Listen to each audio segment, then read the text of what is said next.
tous, donc bonjour à toutes et à tous. Bienvenue pour ce quatrième et dernier Digicoloc. Donc aujourd'hui qui portera sur la thématique fourrage et élevage. Donc en quoi les nouvelles technologies peuvent nous aider sur cette thématique, sur l'élevage et le fourrage. Donc je me présente, Benjamin Collin, donc ingénieur régional, Lorraine et donc au sein de l'Institut Arvalis et je suis chargé, du projet Digiferm Saint-Hilaire, donc sur la station de Saint-Hilaire, en Ouèvre, donc située en Lorraine, dans le nord-est de la France. Donc avant de passer directement sur les résultats, parce que c'est un peu l'objectif de ce Digicoloc, c'est de vous présenter les trois ans d'essai, les résultats de ces 3 dernières années d'essai sur les nouvelles technologies sur cette thématique. Donc avant cela, quelques points de contexte, notamment sur le projet Digiferm Saint-Hilaire, donc qui est un projet soutenu par la région Grand Est. Donc l'objectif de ce projet, c'est en fait, d'identifier, des nouvelles technologies, l'intérêt des nouvelles technologies, puisqu'on a pas mal de technologies qui arrivent sur le marché et l'offre est de plus en plus foisonnante et l'objectif pour nous, c'est d'évaluer, certaines d'entre elles et de montrer un peu leur intérêt technico-économique pour les agriculteurs, pour qu'ils puissent, faire les bons choix. Donc ça se passe, on va dire, en 2 parties. Une première partie, on est plus ouvert, on va dire, au niveau national et international, notamment on est ouvert, avec des relations partenariales avec les startups ou les entreprises, du numérique, où on va essayer de créer des relations d'échange. C'est-à-dire que eux, ils vont être en cours de développement d'un prototype, ils sont dans une phase on va dire, de R&D assez avancée et ils ont besoin là, à un moment donné, de pouvoir tester sur le terrain, en conditions réelles, en conditions aussi agronomiques, leurs outils. Donc c'est pour ça que nous, on leur propose de venir sur la Digiferm de Saint-Hilaire et nous, on leur propose notre expertise d'expérimentation et agronomique.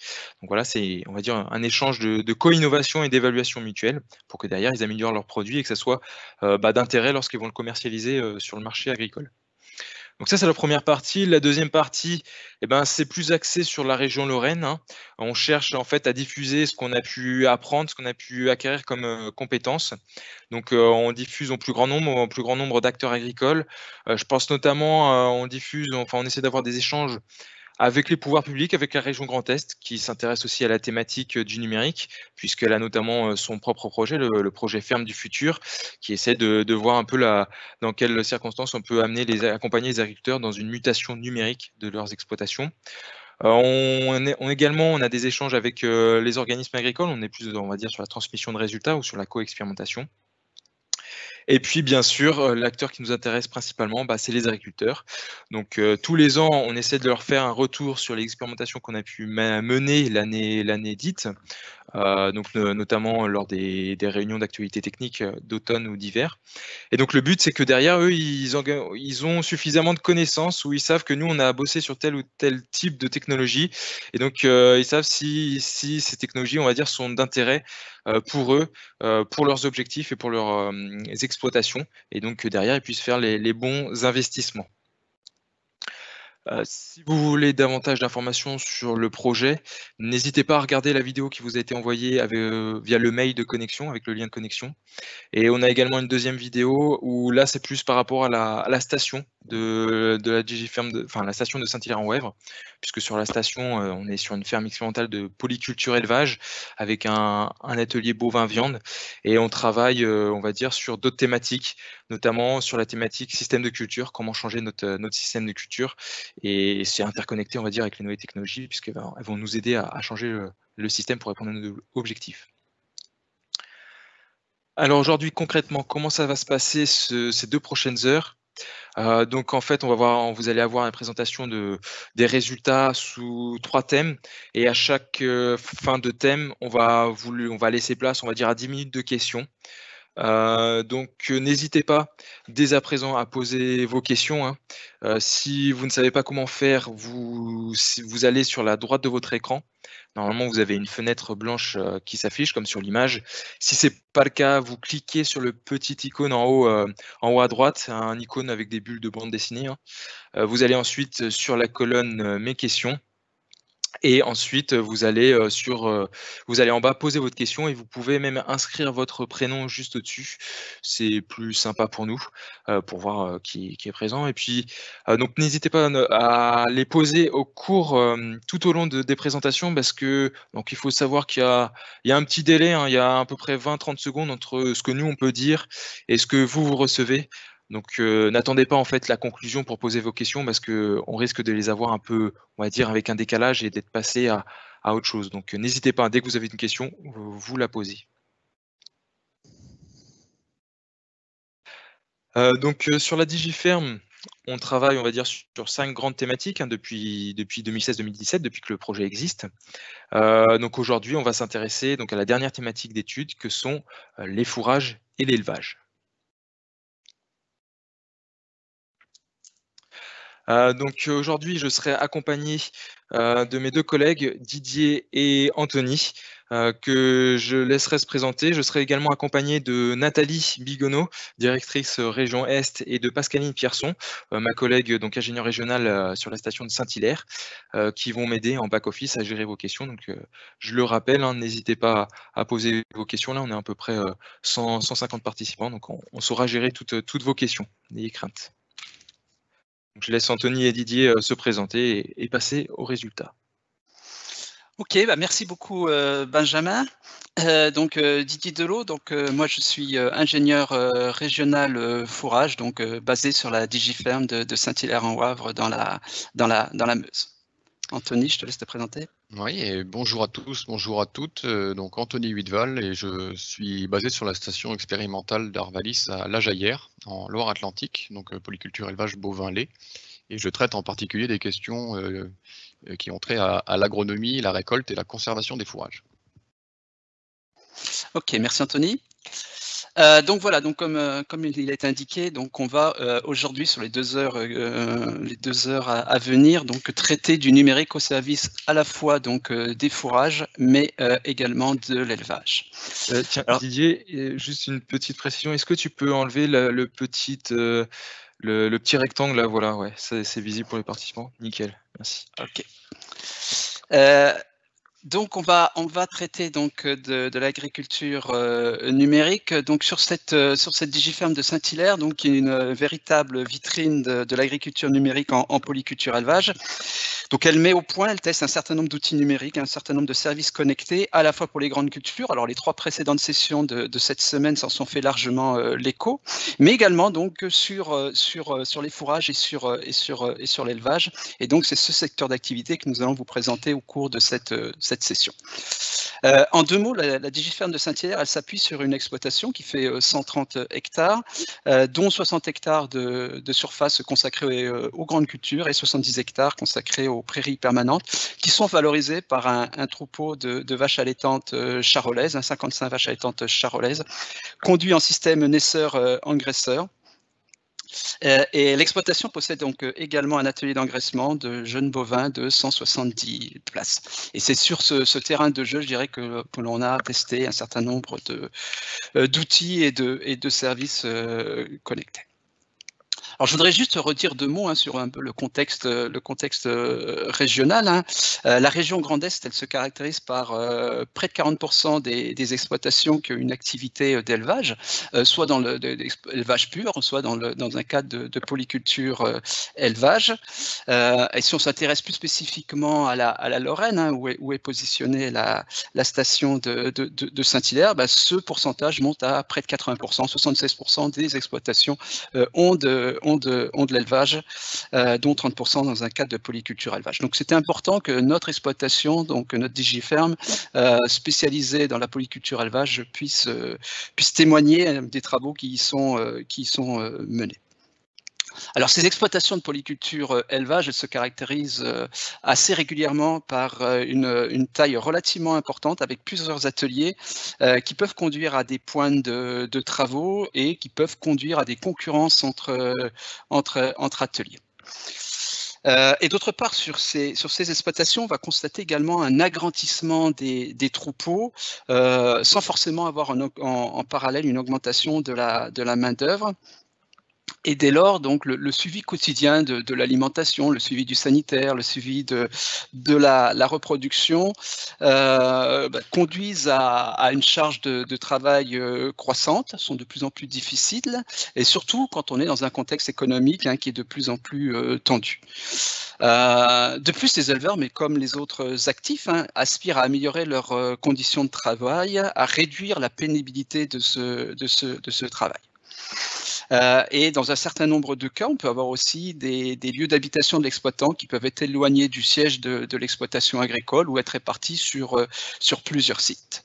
Et donc tout ça conduit les éleveurs à rechercher des outils d'aide au suivi, d'aide à la surveillance et d'aide à la prise de décision pour mieux gérer leur troupeau.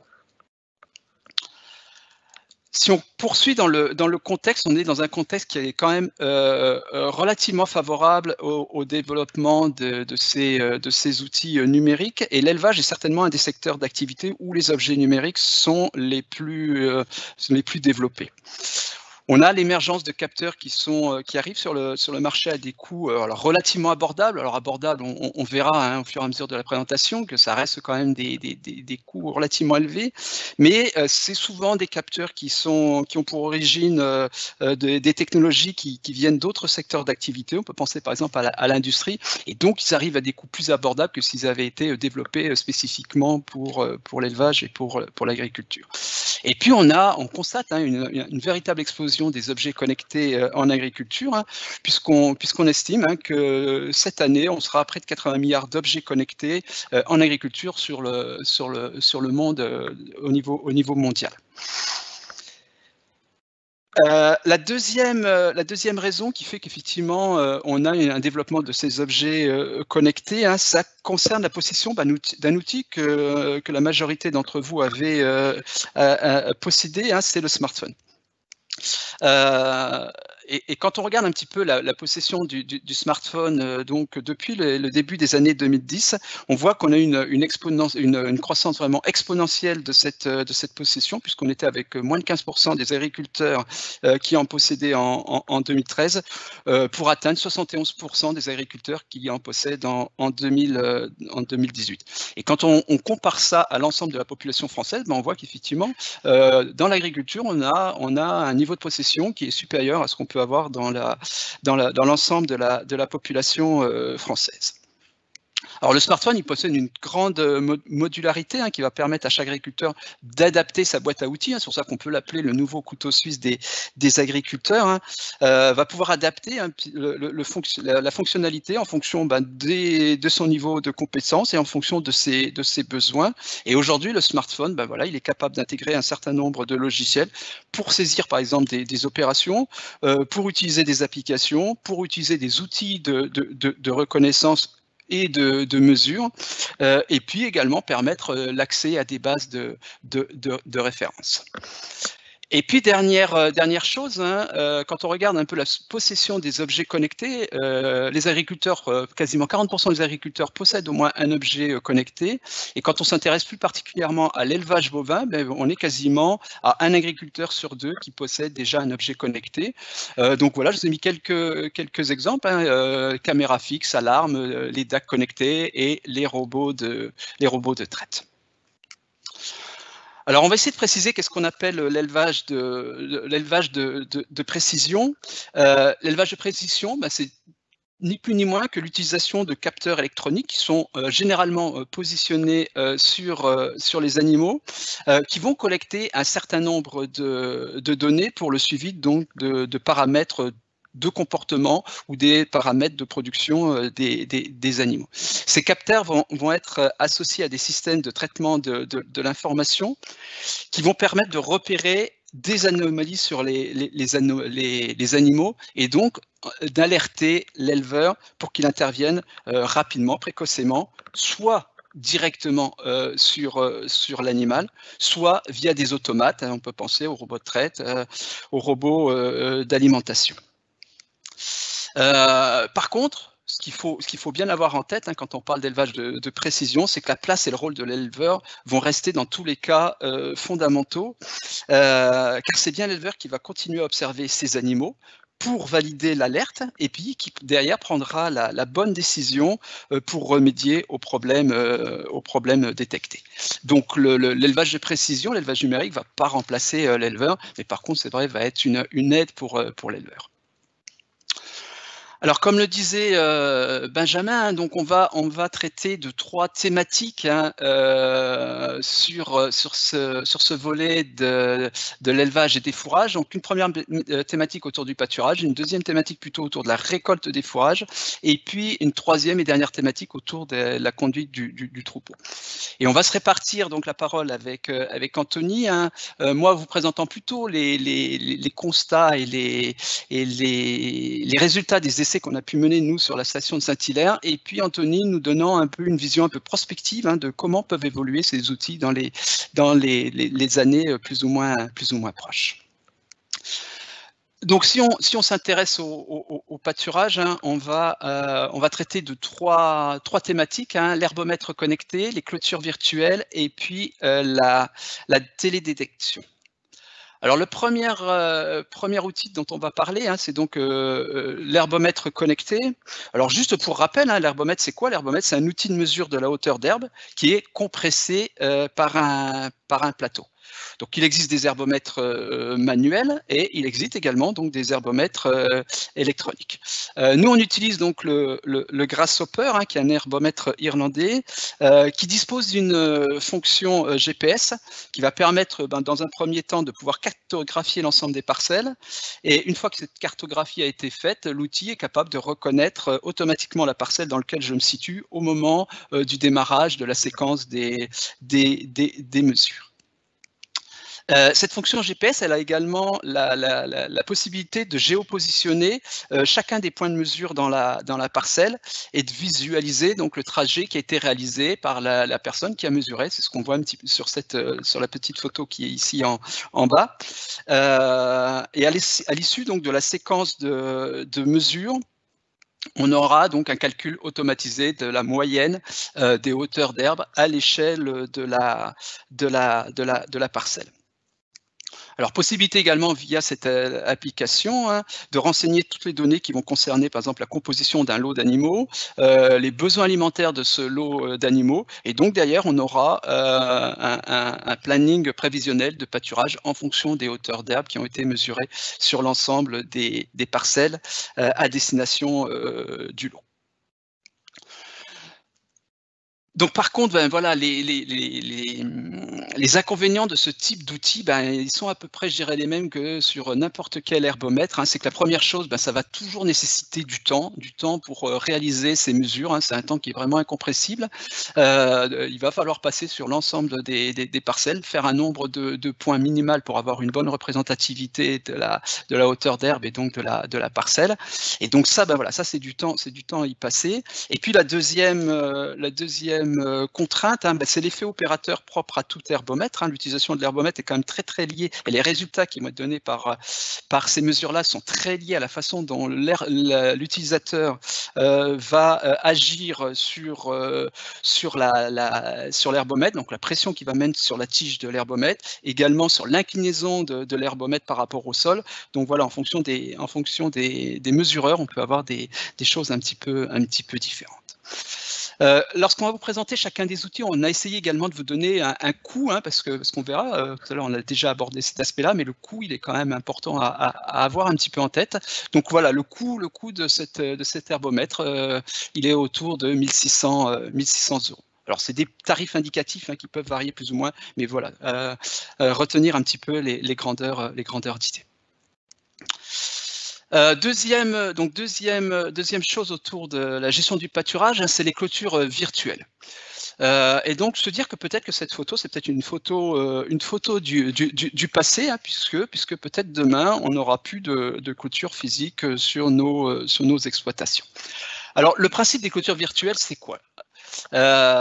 C'est tout d'abord d'équiper l'ensemble des animaux d'un lot, d'un collier qui est muni d'un GPS qui va pouvoir donc géopositionner l'animal et le maintenir dans une zone de pâturage qui aura été définie par l'éleveur via une application.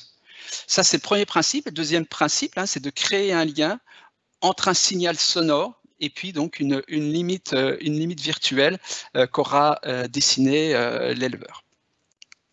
Donc, si on essaye de rentrer un peu plus, je dirais, dans le concret, hein, concrètement, si l'animal est dans la zone que vous avez définie et donc qui est la zone autorisée, ben, là, il n'y aura absolument rien qui va se passer pour l'animal. L'animal ne se rendra compte de rien.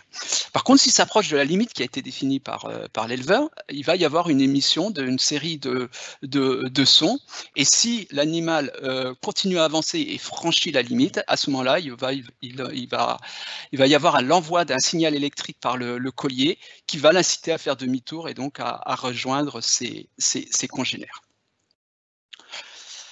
Donc nous on a utilisé on a testé donc la technologie Nofence, hein, qui est donc le nom de la start-up norvégienne qui développe ce produit. Savoir qu'aujourd'hui il y a deux produits, hein, il y a le produit norvégien et puis un produit également australien qui fonctionne à peu près de la même façon. Donc en pratique, donc voilà, on va délimiter une zone de pâturage depuis son smartphone via une application. Ensuite on équipera tous les animaux d'un même lot, d'un collier. Donc sur ce collier, on a un GPS, on l'a dit, mais il y a également des panneaux solaires qui vont permettre donc de recharger le collier. La troisième chose, c'est de mettre en œuvre une période d'apprentissage, hein, et donc apprendre à l'animal à utiliser et à repérer la clôture virtuelle. Et donc, on verra dans la réalité comment ça peut se faire. Et puis, donc, la quatrième chose, c'est que des alertes vont être envoyées à l'éleveur sur son smartphone dès qu'un animal a reçu un signal électrique ou alors dès qu'il a franchi la clôture virtuelle. Ce qui fait qu'à n'importe quel moment, l'éleveur saura où se situe l'animal et où il est positionné. Alors nous, on a commencé donc à utiliser donc ces clôtures virtuelles l'année dernière, donc à partir de mi-septembre, en gros sur 2 mois, mi-septembre, mi-novembre, et donc on a équipé un lot de 11 génisses de 1 à 2 ans de ces fameux colliers. Donc on a mis en place une période d'apprentissage relativement longue, hein, puisque l'objectif c'était d'apprendre les animaux, mais c'était également nous de nous apprendre un peu le fonctionnement de ces nouveaux outils. Et donc cette période d'apprentissage, elle a consisté à au départ maintenir la clôture physique au niveau de la limite virtuelle programmée, et puis après progressivement de déplacer cette clôture physique en laissant en place la limite virtuelle. Ensuite on a déposé la clôture physique au sol, on a retiré la clôture physique en maintenant les piquets, et ensuite on a supprimé la totalité des piquets. Donc voilà, on a pris du temps pour que les animaux comprennent effectivement où situer la clôture virtuelle. Alors qu'est-ce qu'on a constaté? Les premiers enseignements, hein, c'est qu'on a un comportement qui est propre à chaque animal, ce qui veut dire qu'en fonction des animaux, on a des animaux qui vont recevoir beaucoup plus de sons, qui vont recevoir beaucoup plus de signaux électriques, parce que c'est des animaux qui vont souvent être en limite, qui vont chercher un peu la limite. Et à l'inverse, on aura d'autres animaux qui auront beaucoup moins de signaux électriques, beaucoup moins de sons, parce qu'eux vont rester plutôt à l'intérieur de la zone qui a été délimitée. Deuxième chose qu'on a constaté, c'est que systématiquement, lorsque les animaux avaient franchi la clôture virtuelle, ils revenaient auprès de leurs congénères, ils ne restent pas seuls, donc il n'y a pas forcément de gros problèmes à ce niveau-là. Juste une petite... une photo pour présenter un peu ce qu'on peut avoir comme visualisation donc de ces clôtures virtuelles sur l'application. Donc vous avez la possibilité donc de suivre chaque animal sur cette application. Ici, ben voilà, on a un animal qui est suivi. On a en violet donc la zone qui a été définie par l'éleveur. Je vous ai remis en rouge donc les limites physiques, hein, donc là des clôtures physiques qui existaient. Et puis dans ce cadre-là, nous, on n'avait qu'une seule clôture qui était en clôture virtuelle. Et donc, ce qu'on voit également, c'est les endroits où l'animal a passé du temps, et plus c'est rouge, plus l'animal a passé de temps dans ces zones-là. Donc, on peut avoir également une idée du déplacement de l'animal et de la façon dont il valorise les surfaces. Et puis ensuite, on a également donc sur cette même application pour chaque animal, donc sur une période de temps qui est choisie. Donc ici voilà, on a entré les dates début, des dates fin. Et bien pour chaque animal, le nombre de sons qu'il a reçu et donc le nombre de signaux électriques également qu'il a reçu. Donc voilà, la 3054, elle a reçu 79 sons, elle a reçu 3 signaux électriques, 3071, 49 sons et un signal électrique, etc. Et ensuite, les autres animaux, on voit qu'ils ont reçu très peu de sons. Donc voilà un petit peu ce qu'on peut voir. Alors le coût de cet équipement, hein, donc il est de l'ordre de 300 € le collier plus batterie, auquel il faut rajouter donc un abonnement en fonction du nombre de colliers, hein, donc il varie en fonction du nombre de colliers, qui est de l'ordre de 30 à 60 centimes par collier et par jour. Alors on va démarrer donc ce printemps, on démarre ce printemps donc une véritable expérimentation. L'année dernière, on était plutôt sur un démarrage et donc plutôt sur un test, hein. Donc une expérimentation qui est faite avec 3 autres digifermes, hein, la digiferme de Derval en Loire-Atlantique qui est en bovin lait, la digiferme des Établières en Vendée qui est en bovin viande, et puis la digiferme Le Mourier qui est dans la Vienne et donc elle qui est orientée au vin viande.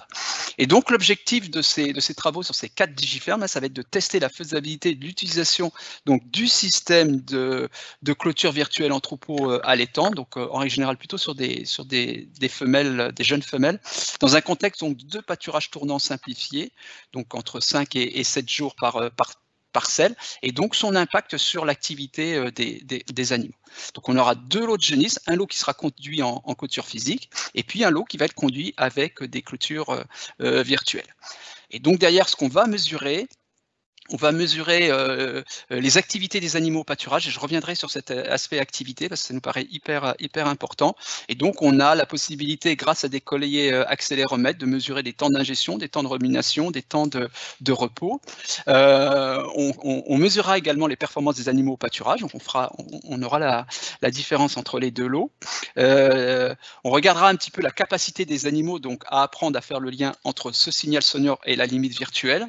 On verra si effectivement ce qu'on avait déjà plutôt appréhendé l'année dernière se confirme, hein, est-ce qu'il y a une vraie différence individuelle au niveau de l'apprentissage. Et puis également on regardera un petit peu tout ce qui tourne autour des capacités de recharge du collier, et notamment sur des périodes de jours courts où effectivement ça peut être un peu plus problématique. Voilà, donc je vous disais qu'on voulait mesurer donc l'activité des animaux et avoir un peu une incidence autour du bien-être animal.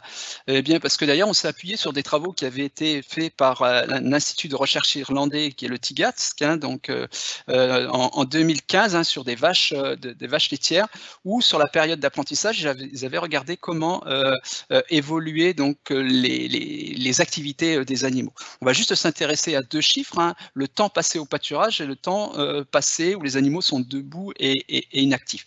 Là, lorsque les animaux sont menés dans un système de pâturage avec des clôtures physiques, donc classiques, les animaux vont pâturer en gros 60% du temps et vont rester debout de façon inactive en gros 8% du temps. Quand on est sur des animaux qui sont conduits avec donc, des clôtures virtuelles, pendant cette phase d'apprentissage, eh bien, les animaux ne vont plus pâturer que 35% du temps et vont rester de façon donc, debout et inactive pendant 22% du temps. Donc on voit bien qu'il y a un réel effet donc, de la clôture virtuelle sur le comportement des animaux. Donc là, on était sur la phase d'apprentissage. Ce qu'on veut voir, c'est sur une phase beaucoup plus longue, est-ce qu'effectivement ces différences persistent ou si elles ont tendance à diminuer. Voilà, je laisse la parole à Anthony pour les perspectives. Oui. Je vais faire un tout petit retour en arrière sur le sujet autour de l'herbomètre. Didier l'a évoqué, l'herbomètre, c'est un outil qui est relativement simple, qu'il soit connecté ou non, hein, c'est un outil qui est relativement simple, qui permet d'accéder à une précision intéressante.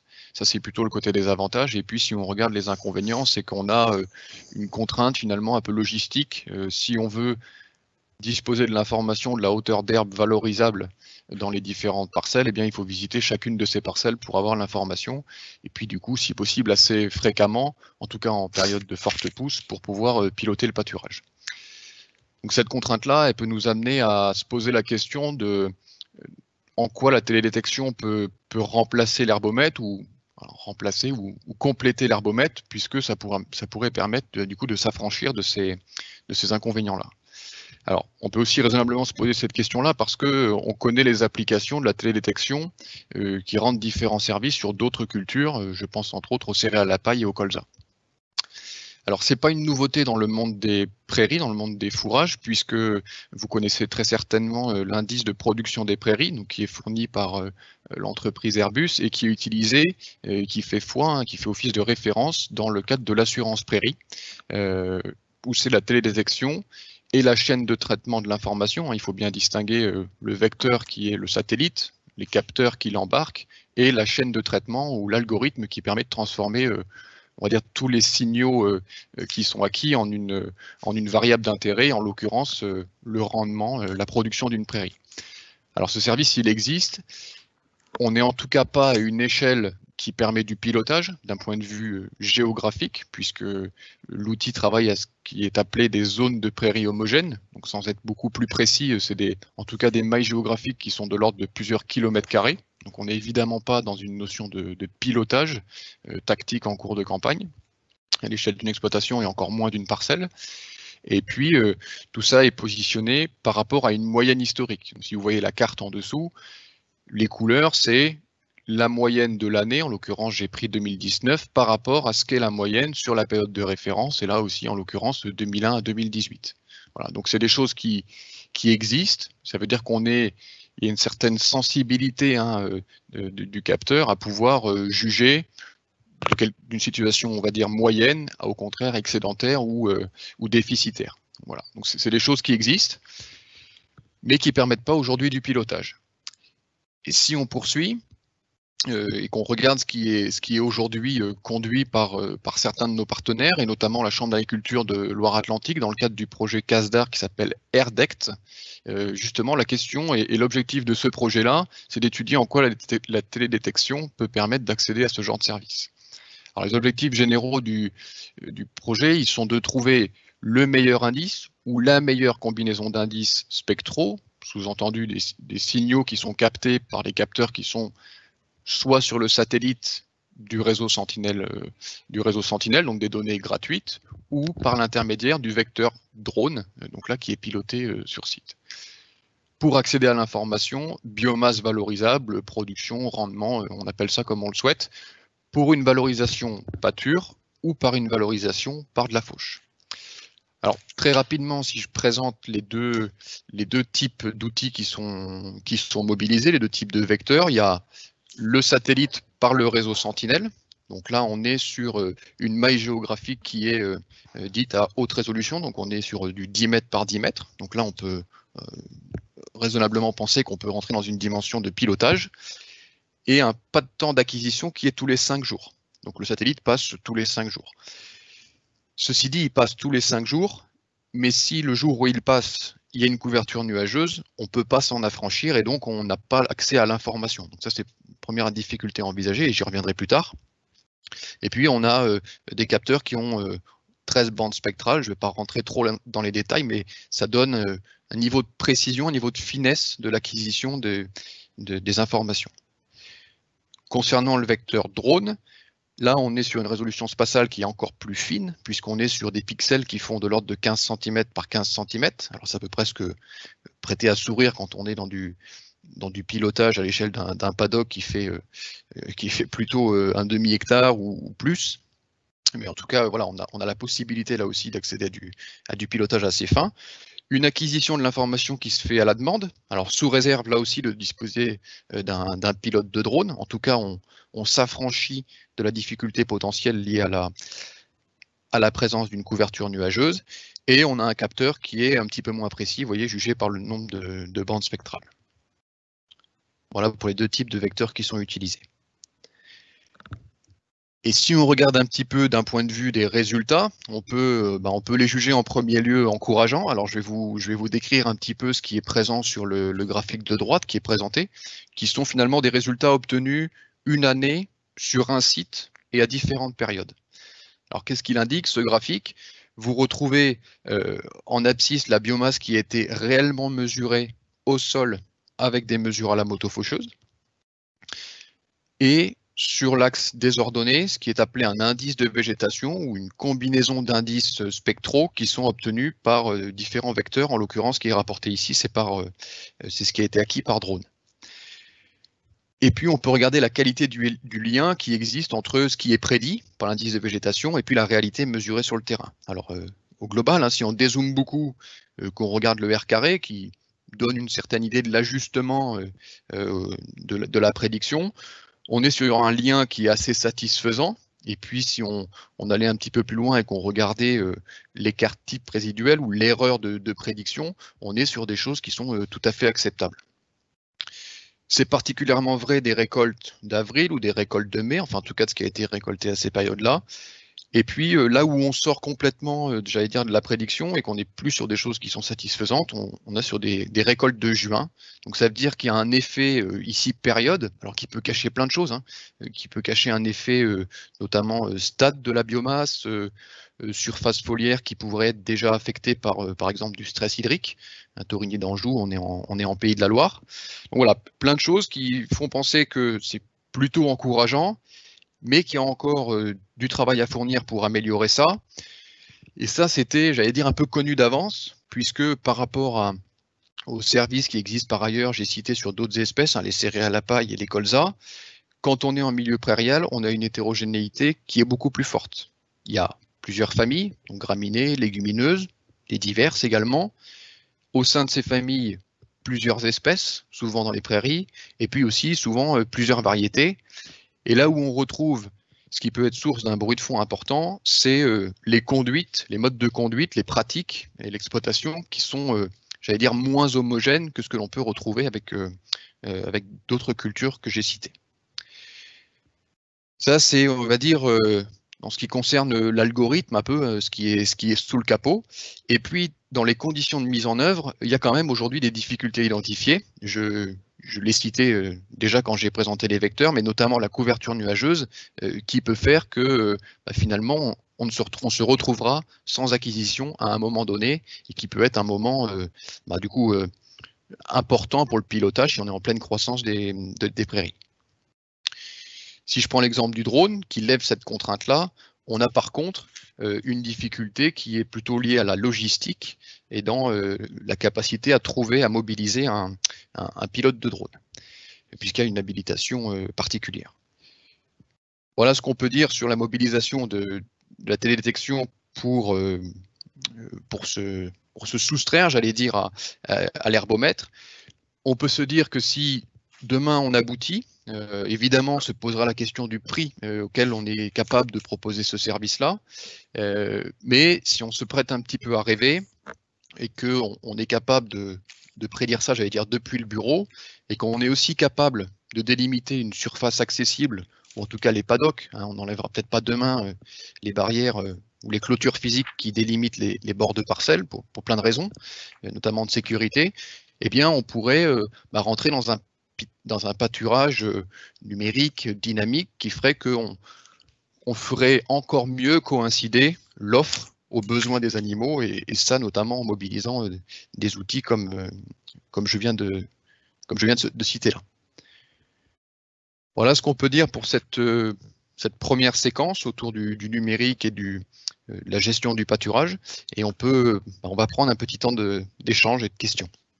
Ouais, merci Anthony, merci Didier. Alors, première question pratico-pratique un peu sur l'herbomètre connecté.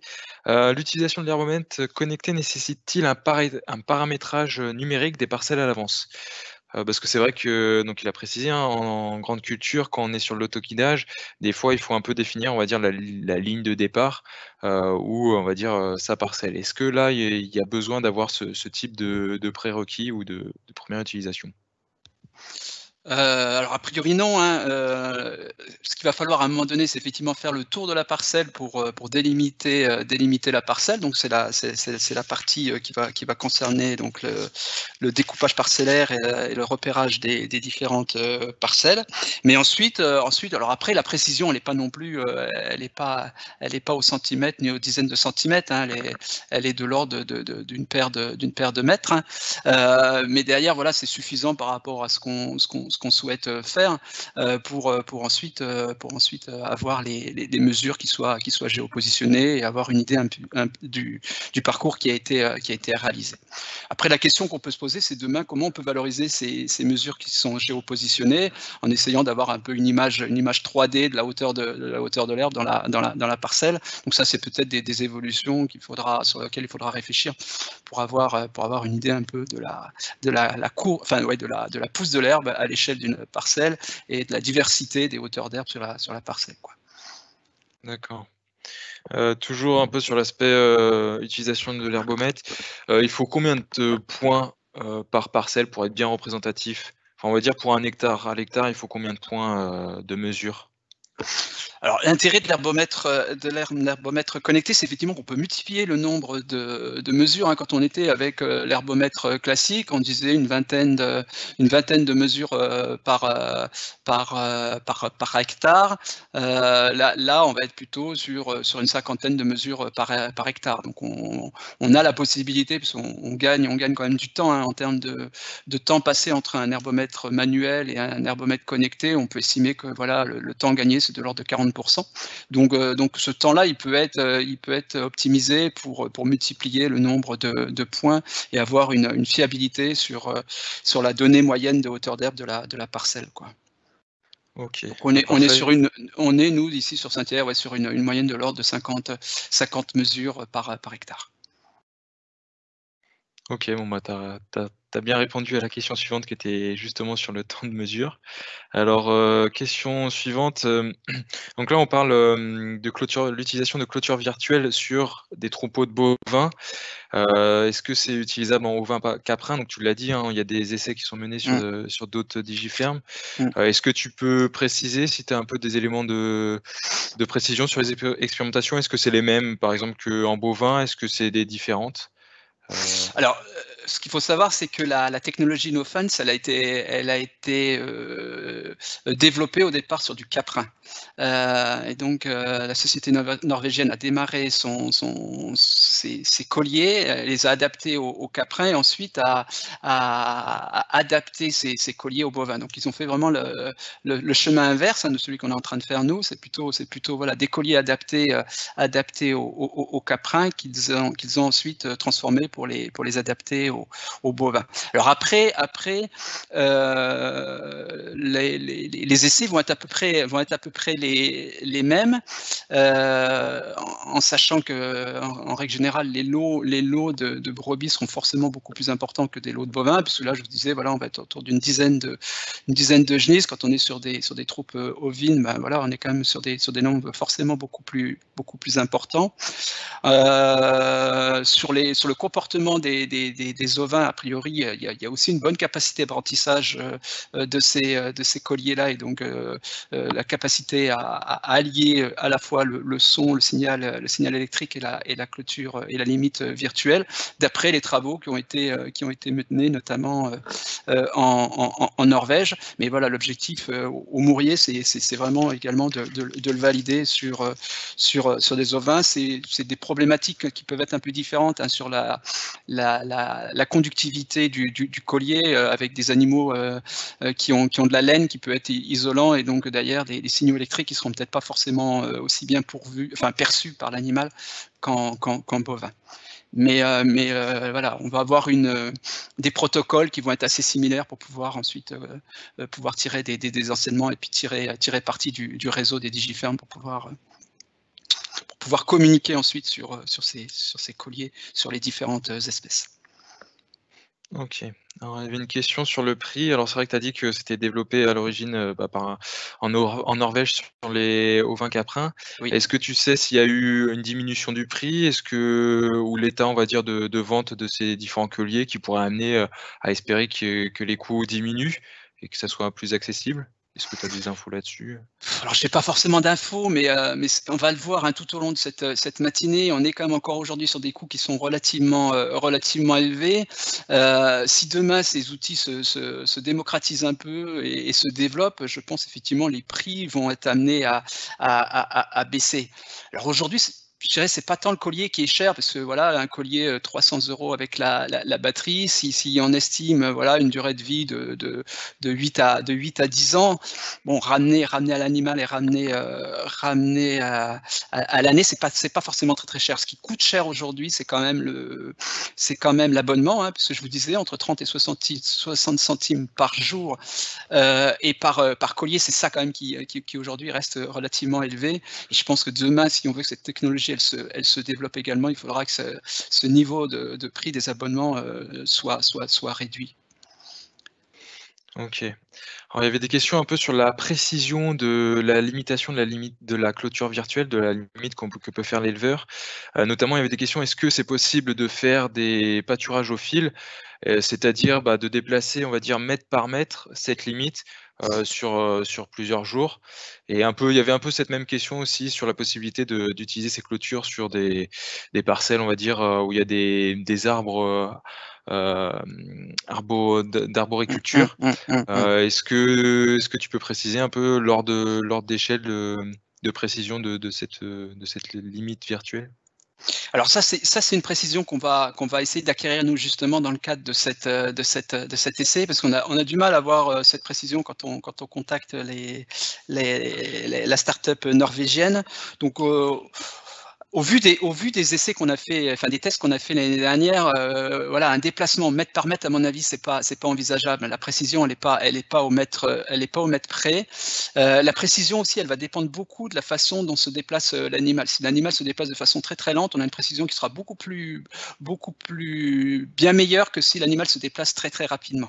Et donc le risque, c'est que l'animal reçoive les sons et reçoive les signaux électriques de façon beaucoup plus aléatoire s'il se déplace rapidement, s'il se déplace de façon très très lente. Mais l'objectif, voilà, pour nous, c'est de tester aussi un peu la fiabilité du GPS qui est dans ces colliers-là, et de savoir effectivement la possibilité d'écart entre la limite virtuelle qui sera positionnée et le moment où l'animal risque d'avoir le signal électrique. Donc sur des déplacements mètre par mètre, à mon avis, ça c'est à éviter. La deuxième question concernait plutôt les parcelles qui sont arborées. Là aussi, ça peut être un souci, parce que les arbres peuvent couper le signal GPS, et on peut avoir des soucis effectivement de géopositionnement, et donc derrière de fonctionnement de ces colliers si on a une couverture arborée trop importante. D'accord. Ensuite, il y avait des questions un peu plus sur le, on va dire, accès bien-être de l'animal. Est-ce que ça génère un stress pour l'animal au niveau du signal sonore? Pas forcément sur le signal électrique, mais déjà sur un signal sonore, est-ce que pour nous, il nous semble stressé ou pas du tout? Ou est-ce qu'il y a des indicateurs qui peuvent permettre de donner une réponse? Alors, ce qu'il faut savoir, c'est que alors aujourd'hui, ces colliers, ils sont pas commercialisés en France, hein. Ils sont commercialisés, je vous le disais, en Norvège, ils sont commercialisés en Australie.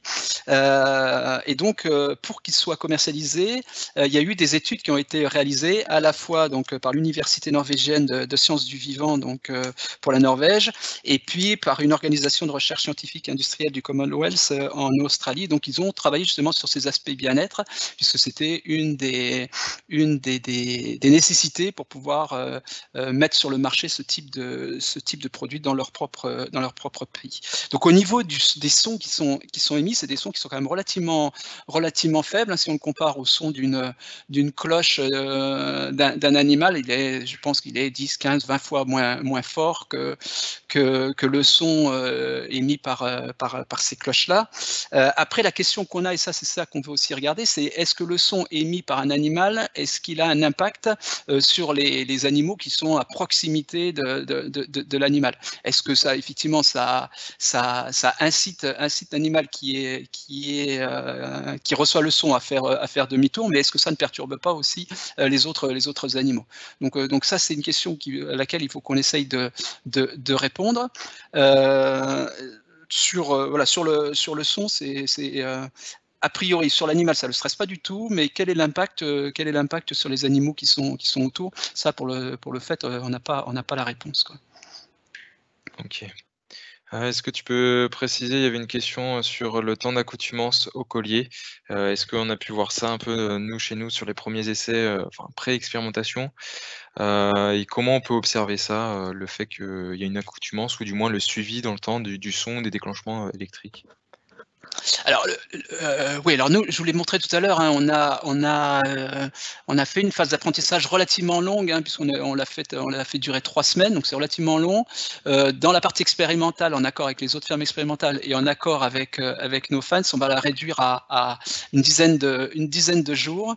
Eux estiment que c'est largement suffisant. Alors après, comment on voit effectivement que les animaux s'accoutument, hein, c'est pas très compliqué, c'est effectivement sur le nombre de sons et le nombre de signaux électriques qui ont été reçus par les animaux. Il est relativement élevé les 2 premières journées, et ensuite il diminue de façon très très importante au fur et à mesure du temps. Donc on voit qu'assez rapidement les animaux comprennent le lien qu'ils ont à faire entre ces signaux qui sont émis et puis cette barrière virtuelle qui est positionnée. Donc là, l'objectif, voilà, c'est de réduire un peu cette période. Ce qui est important aussi, c'est de pas, dans cette phase d'apprentissage, de pas avoir plus d'une clôture virtuelle. Donc il faut avoir au minimum, voilà, trois côtés qui soient en clôture physique, et puis dans cette phase d'apprentissage, avoir une seule limite virtuelle. Et puis ensuite, on peut augmenter le nombre de clôtures virtuelles pour à la fin être sur quatre côtés, donc les quatre côtés de la clôture qui soient sous forme de clôture virtuelle. Mais ce que je disais également, juste pour terminer là-dessus, hein, c'est qu'en fonction des animaux, on a des animaux qui ont une capacité, alors je sais pas si c'est une capacité, mais qui vont systématiquement aller chercher à la limite. Et ces animaux-là, pendant toute la période, là, pendant les 2 mois, c'est des animaux qui ont toujours systématiquement eu beaucoup plus de sons, beaucoup plus de signaux électriques que les autres animaux qui, à un moment donné, voilà, avaient compris, cherchaient pas la limite, et donc dès qu'ils recevaient un son, en général, ils faisaient demi-tour et ils restaient à l'intérieur de la parcelle. Donc il y a une vraie différence individuelle des animaux sur leur capacité à comprendre le fonctionnement de ces clôtures virtuelles. OK. On a des questions après plus sur la perspective télédétection. Donc ce que tu as montré, Anthony, hein, c'est que la télédétection était, on va dire, meilleure, on va dire, dans les hauts rendements, et dans les bas rendements, c'était peut-être plutôt l'herbomètre. Une question, est-ce que les 2 outils peuvent être complémentaires avec définition de période excédentaire, stable ou déficitaire? Oui, alors je vais peut-être repréciser, je pense que c'est peut-être trop prématuré de juger dans quel domaine l'outil est fiable ou pas. En tout cas, il faut surtout pas tirer des enseignements génériques du schéma que je vous ai présenté. Il faut vraiment le prendre comme un exemple. Donc peut-être que ce sera un résultat voilà, qui se confirmera, mais c'est trop tôt pour le dire. Et est-ce que les deux peuvent être complémentaires? Oui, il y a de fortes chances. On peut même faire ce pari-là, c'est-à-dire que l'herbomètre pourrait avoir valeur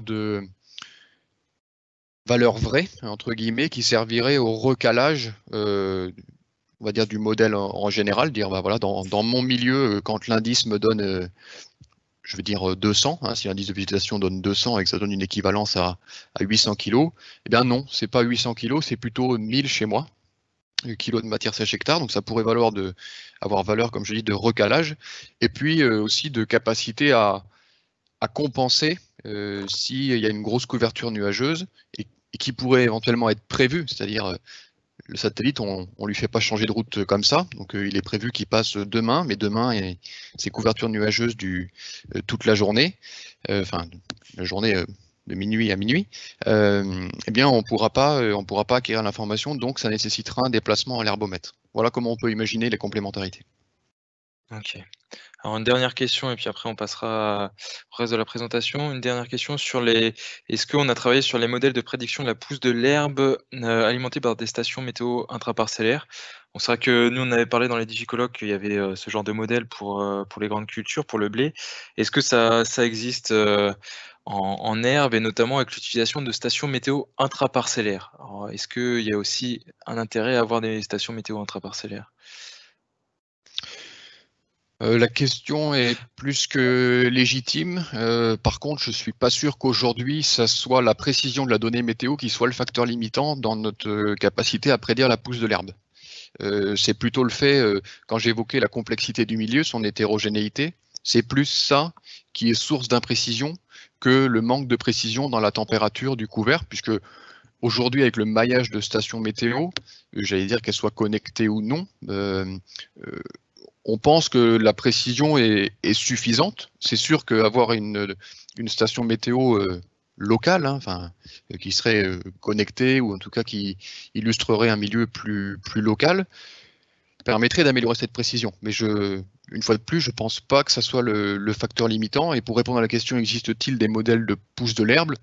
Oui, il en existe. Il en existe à titre plutôt utilisation, on va dire, expérimentale, enfin recherche. Je pense au modèle STIX, qui a été développé par l'INRA, qui sert d'ailleurs à bâtir l'indice de pousse des prairies, l'indice ISOP, hein, qui est produit par le ministère de l'Agriculture, mais qui ne représente pas la diversité des espèces qu'on peut retrouver dans les prairies, qu'elles soient semées ou qu'elles soient permanentes.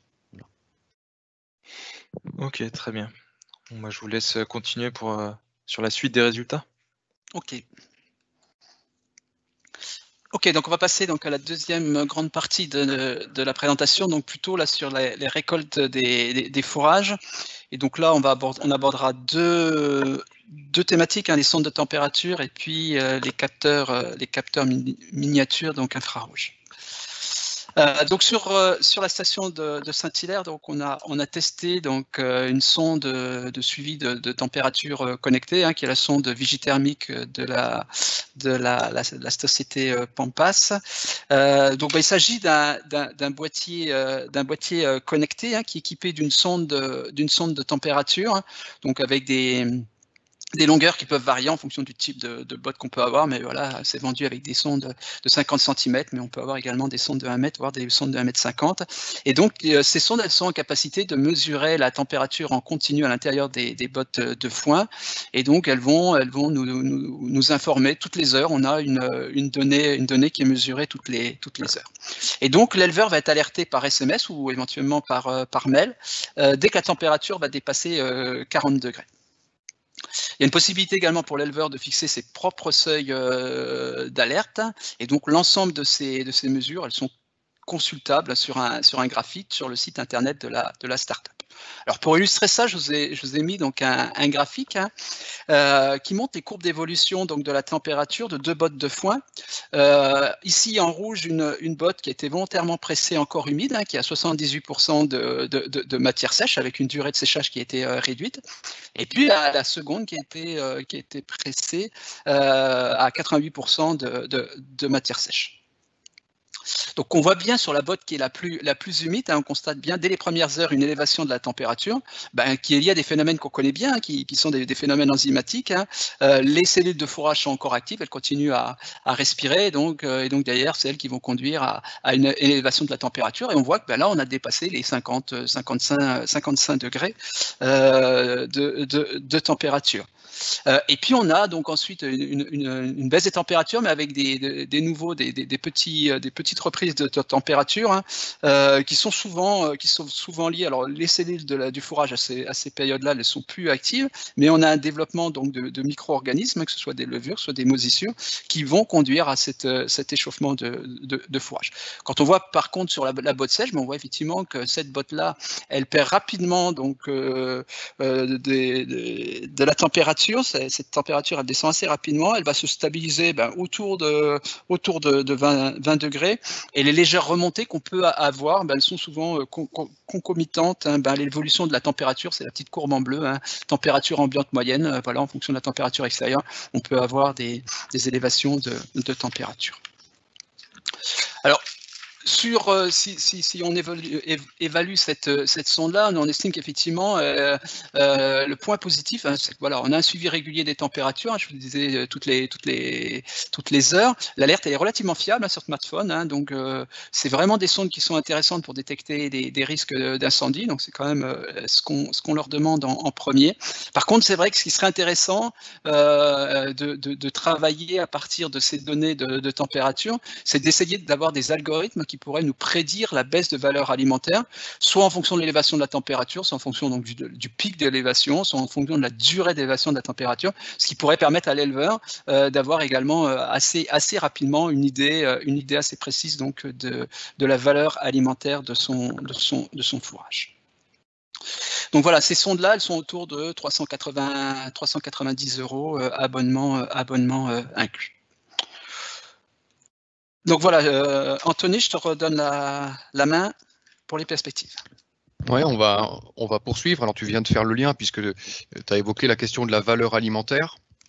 Donc là, on va évoquer une technique qui est assez bien connue, hein, qui est la spectroscopie dans le proche infrarouge, donc qui est une technique qui existe depuis finalement assez longtemps en particulier dans une utilisation au laboratoire, donc ce qu'on appelle utilisation sur paillasse, mais également avec des analyseurs infrarouges portatifs, donc les mêmes pour ainsi dire qu'au laboratoire, mais que l'on peut déplacer.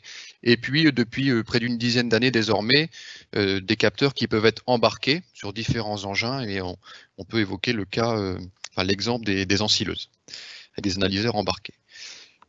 Je vais présenter rapidement quand même le principe de mesure, et ce qui permettra de mieux comprendre, je l'espère, ce que je vais vous présenter ensuite. Donc, l'analyse infrarouge, faut au moins se dire et avoir en tête que c'est une mesure physique, et qui se base sur la capacité de différents constituants, de différents composants chimiques à plus ou moins absorber la lumière. Et c'est sur cette principe-là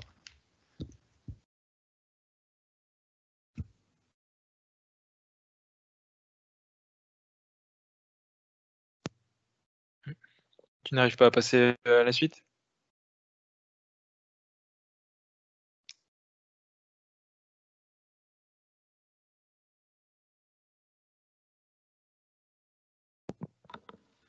Anthony, tu nous entends?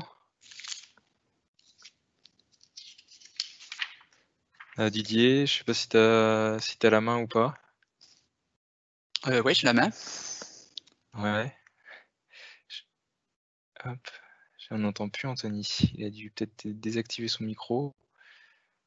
Il s'est peut-être déconnecté.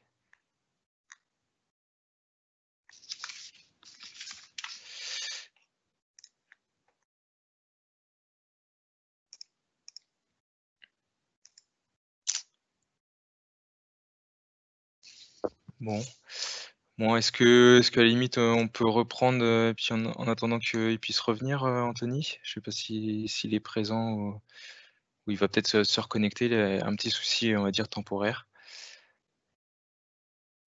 Je vois Allô? qu'il se reconnecte. Ah, ouais, voilà. c'est bon. Ok.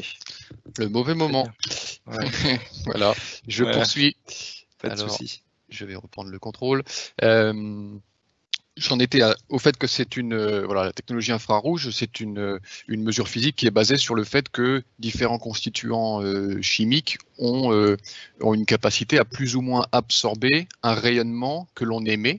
Donc ça, c'est vraiment le principe, c'est-à-dire que sur le capteur, il y a une source lumineuse qui envoie des rayons de différentes longueurs d'onde, et puis en retour, en fonction de ce qu'a capté l'échantillon, on obtient ce qu'on appelle un spectre d'absorption, en l'occurrence, des différentes longueurs d'onde. Et c'est avec les propriétés particulières de certaines molécules, je vais prendre l'exemple de l'amidon.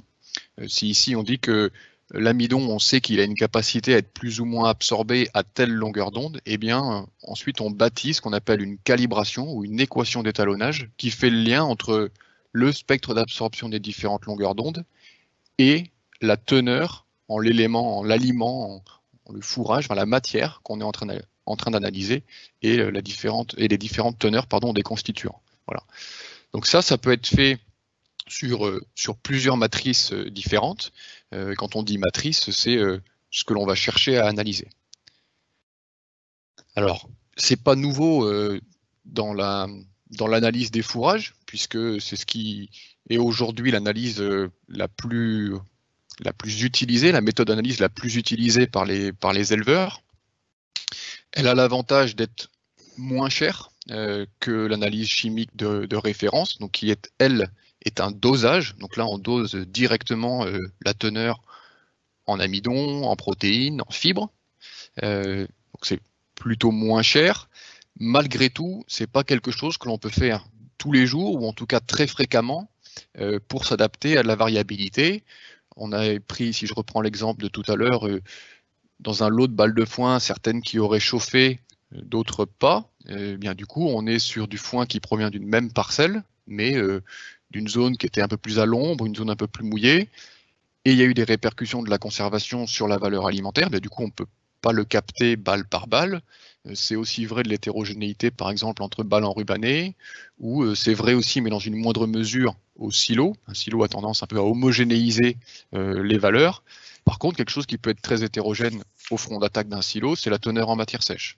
Est-ce qu'il a plu? Est-ce qu'il n'a pas plu? Le front d'attaque était plus ou moins bien protégé des pluies. Et on va pouvoir avoir potentiellement un biais, puisqu'on va distribuer une valeur brute, un poids brut, et la teneur en matière sèche varie, donc finalement la quantité de matière sèche que l'on va distribuer va varier. Donc vous voyez, j'allais dire plein de bonnes raisons d'aller chercher cette technologie pour en faire une analyse beaucoup plus fréquente. Et les capteurs infrarouges se miniaturisent. On a aujourd'hui des mini-capteurs. Alors je vous ai présenté les exemples, deux exemples ici des deux capteurs que l'on a étudiés. Je vous en dirai davantage tout à l'heure. Et vous voyez qu'on peut l'appliquer à n'importe quelle matrice.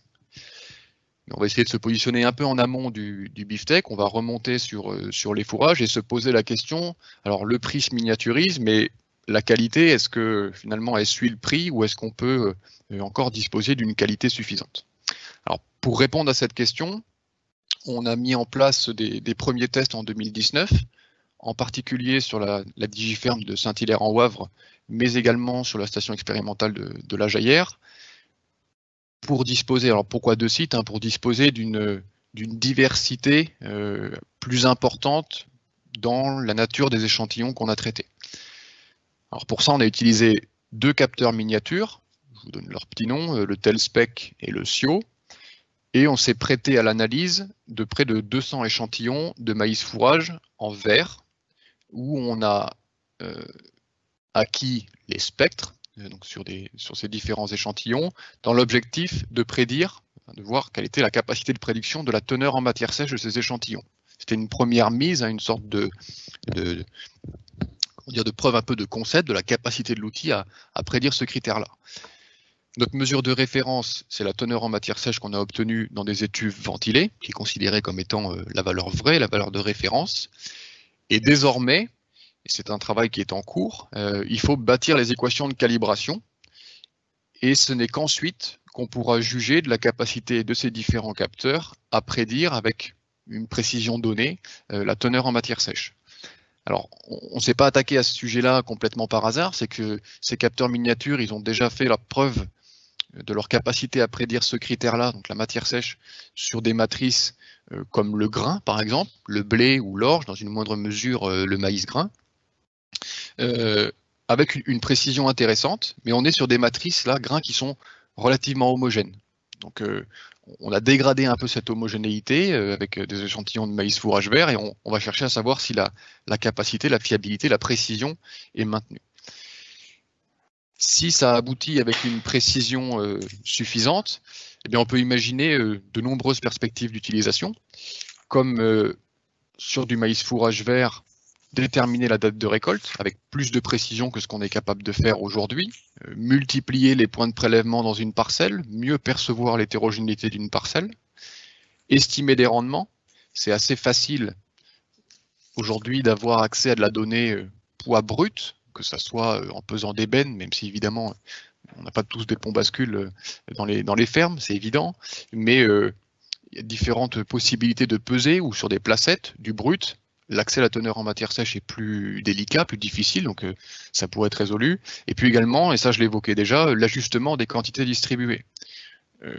Les pesées embarquées existent sur les godets décileurs, sur les bols, sur différents dispositifs qui existent dans des fermes commerciales, mais on n'a pas ou difficilement accès à la teneur en matière sèche, et donc on pourrait corriger assez fréquemment, y compris de manière quotidienne, et ajuster le brut distribué au regard de la teneur en matière sèche pour donner la matière utile et donc la matière sèche aux animaux.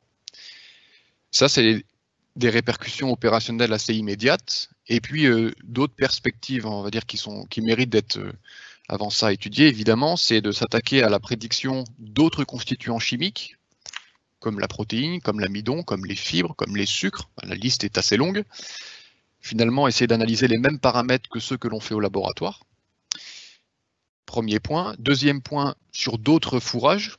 Là, on a pris le maïs fourrage parce que le timing s'y prêtait, mais graminées, légumineuses sont évidemment des espèces candidates. Et puis sous d'autres formes.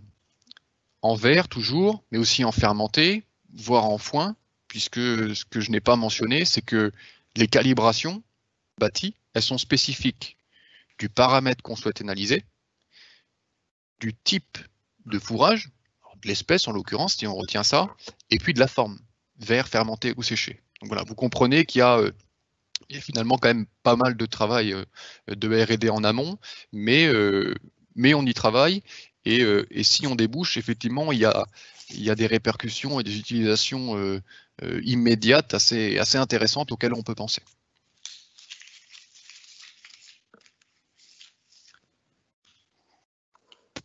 Voilà pour les deux sujets récoltes que l'on souhaitait aborder. Très bien. Alors, quelques questions. La première sur vigithermique. Quand on a fait les expérimentations, est-ce qu'on a comparé la température de la sonde vigithermique avec une température de référence?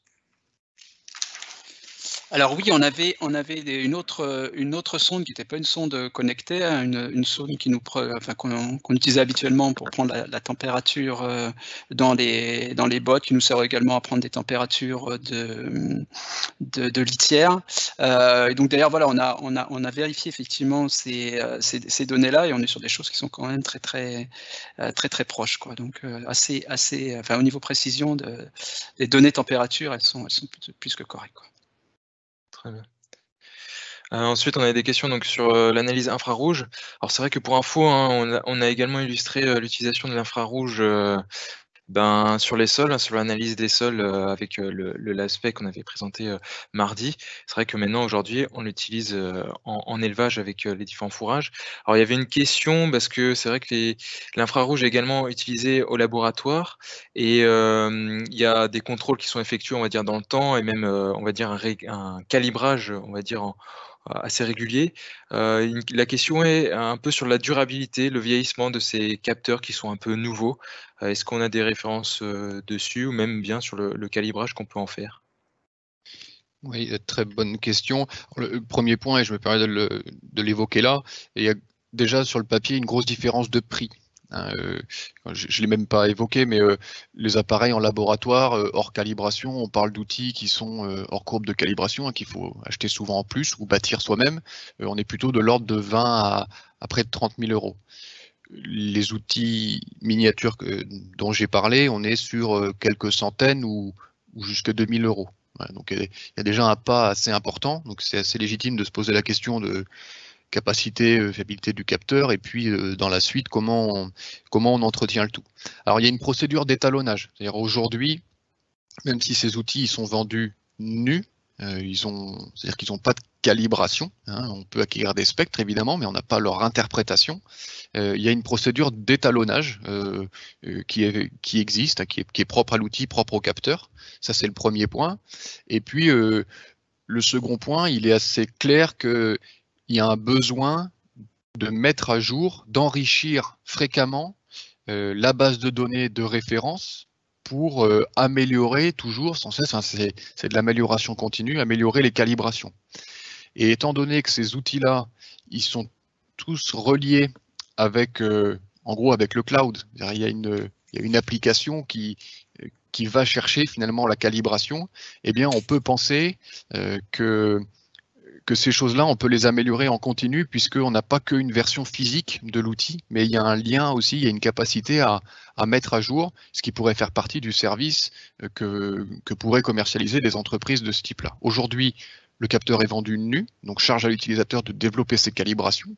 Nous, on en est un peu en amont, c'est-à-dire on développe la calibration, c'est sûr, mais on juge aussi de la capacité du capteur, parce qu'autrement, finalement, on ne rend pas de service en faisant ça. Mais en tout cas, on peut imaginer, oui, que ça passe par ces services-là.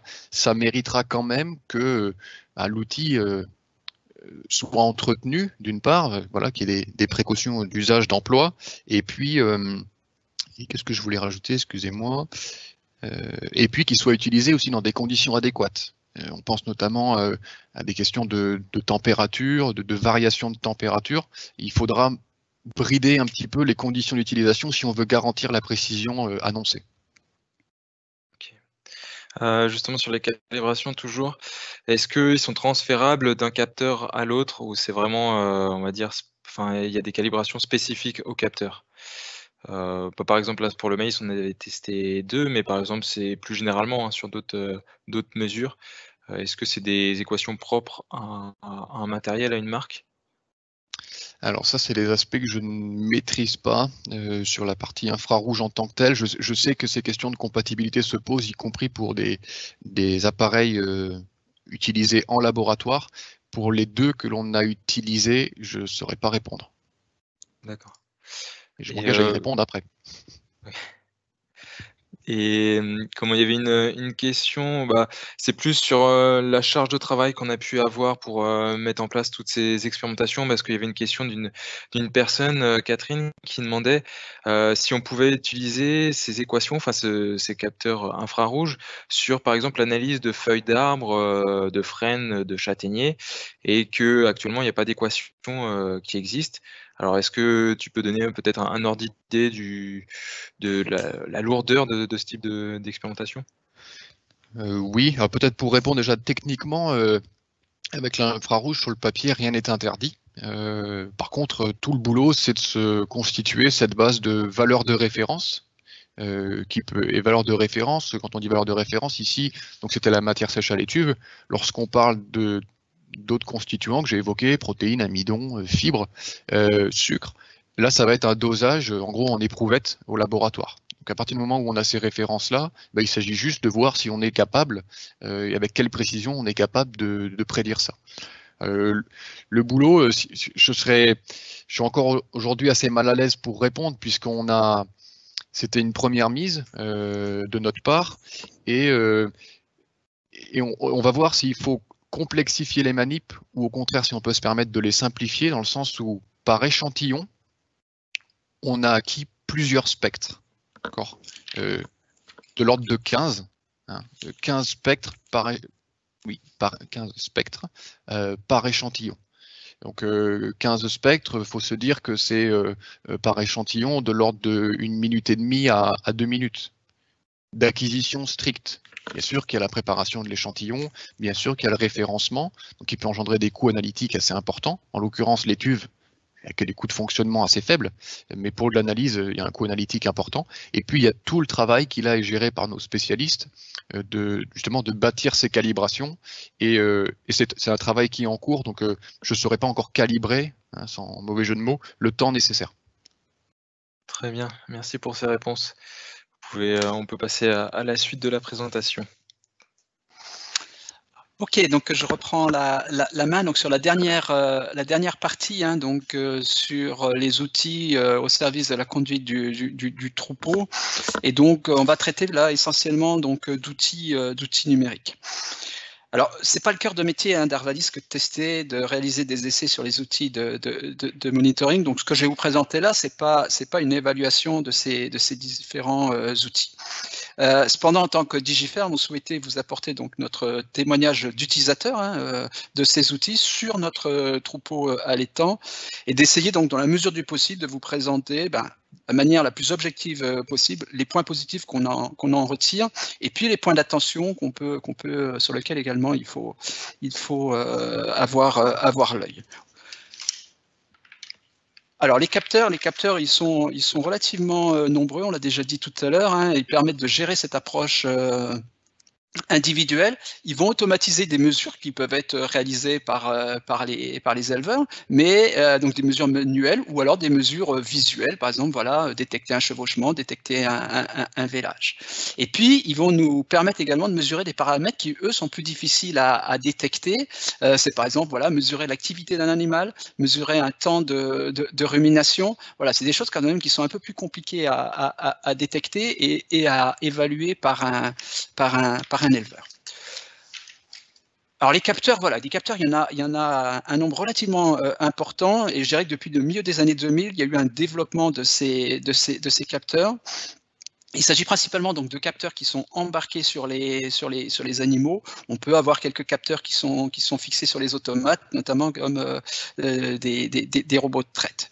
Mais sur les capteurs qui sont embarqués sur les animaux, donc c'est des capteurs qui vont enregistrer en continu un certain nombre de grandeurs physiques. Par exemple, l'accélération de l'animal, ça va enregistrer des sons, des températures, une conductivité électrique. Ça peut enregistrer également des grandeurs chimiques, par exemple mesure de pH au niveau du rumen, et ça va nous permettre d'obtenir un certain nombre d'indicateurs et des alertes qui seront relatives au comportement alimentaire. Par exemple, voilà, on mesure la durée d'ingestion d'un animal, des alertes relatives à la reproduction, alertes vis-à-vis des chaleurs, imminence d'un vélage, ou des alertes au niveau de la santé des animaux. Ben voilà, on peut penser par exemple à des alertes mammites. Donc on voit, voilà, il y a un nombre relativement important de paramètres qu'on peut classer essentiellement en 3 classes, hein, paramètres de reproduction, paramètres de santé et paramètres d'alimentation. Alors nous, sur la station de Saint-Hilaire en Wavre, hein, sur notre digiferme, on a utilisé plusieurs outils de monitoring. La première chose, donc, c'est que l'ensemble des animaux du troupeau sont identifiés avec une boucle électronique, hein, tous les animaux sont identifiés, et ça nous sert essentiellement notamment pour gérer tout ce qui est pesée, automatiser les pesées des animaux. Ensuite, on a des outils donc de détection des chaleurs, de durée d'ingestion, et donc là, on a utilisé l'activimètre HeatPhone de chez Medria. On a utilisé des détecteurs de vélage, hein, soit sous forme de thermomètre vaginal, hein, donc le Velphone de Medria, soit sous forme donc d'accéléromètre et inclinomètre, donc c'est le SmartVel. Et puis dernier outil qu'on a utilisé également sur la digiferme de Saint-Hilaire, hein, c'est les outils de suivi sanitaire, également de suivi de l'abreuvement des animaux.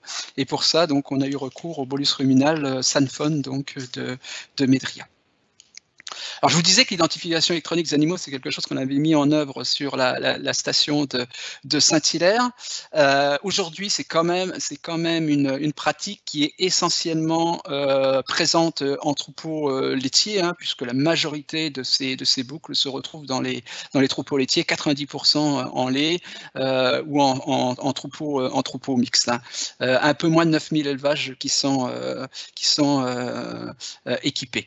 Et donc, c'est utilisé par les éleveurs laitiers parce que derrière ils peuvent les valoriser avec des différents outils, voilà, des outils de robots de traite, donc des compteurs à lait, des distributeurs automatiques d'aliments, donc les DAC, distributeurs automatiques de lait, des portes de tri également vont valoriser ces boucles électroniques. Et puis c'est quand même plutôt utilisé sur les grands troupeaux, hein, puisque 24% des troupeaux de plus de 100 vaches laitières sont équipés avec des boucles électroniques. Et donc, quand on regarde un petit peu au niveau français le positionnement donc des élevages qui utilisent ces boucles électroniques, ben on voit ça suit vraiment les bassins laitiers ici de l'Ouest et de Normandie. Et puis ici un peu sur je dirais l'arc est, hein, depuis les Hauts-de-France en passant par la région Grand Est et puis la région Franche-Comté et en descendant sur la partie massif central.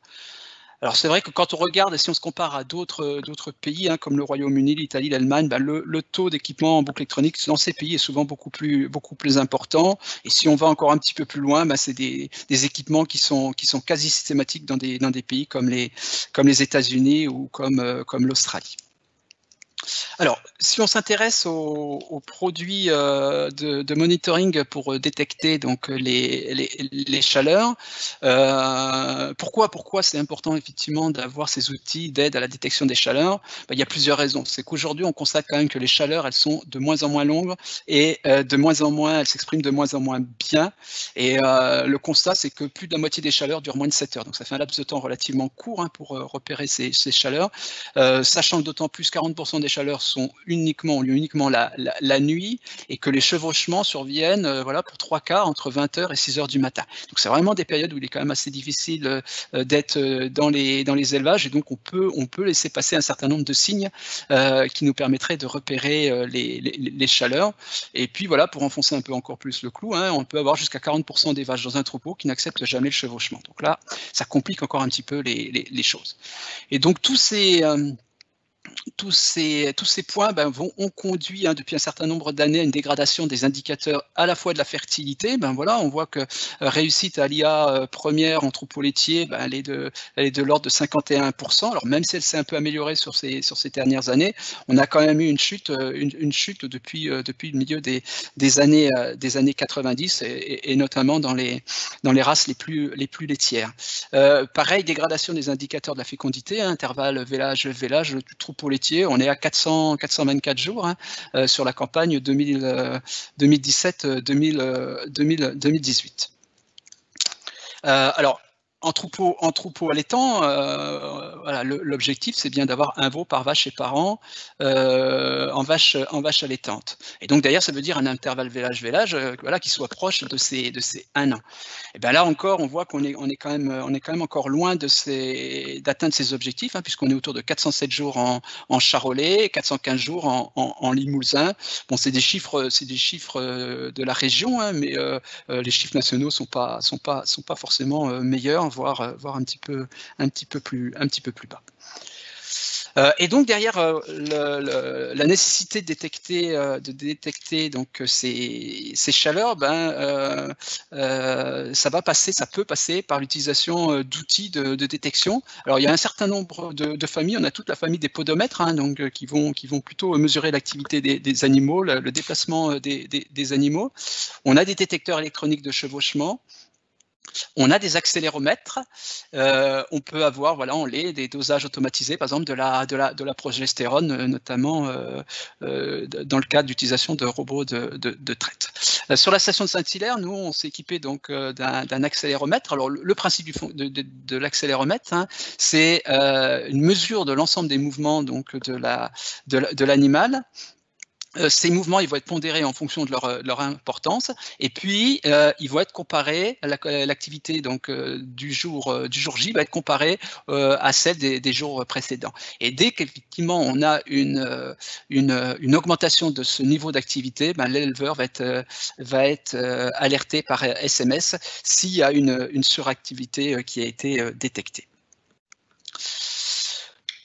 Donc l'utilisation de l'accéléromètre sur notre exploitation, elle s'est quand même traduite par un taux de réussite qui a été amélioré, puisqu'on gagne à peu près 5 points donc en taux de réussite en première IA. On était autour de 53%, et puis on est passé à 58%. Cet accéléromètre, il a aussi une fonction qui peut nous permettre de surveiller le comportement alimentaire des animaux. Par contre, on est encore avec un nombre d'alertes qui est relativement, de fausses alertes qui est relativement important, et notamment des alertes qui nous indiquent qu'une vache est en chaleur, alors que dans la réalité, elle n'y est pas du tout.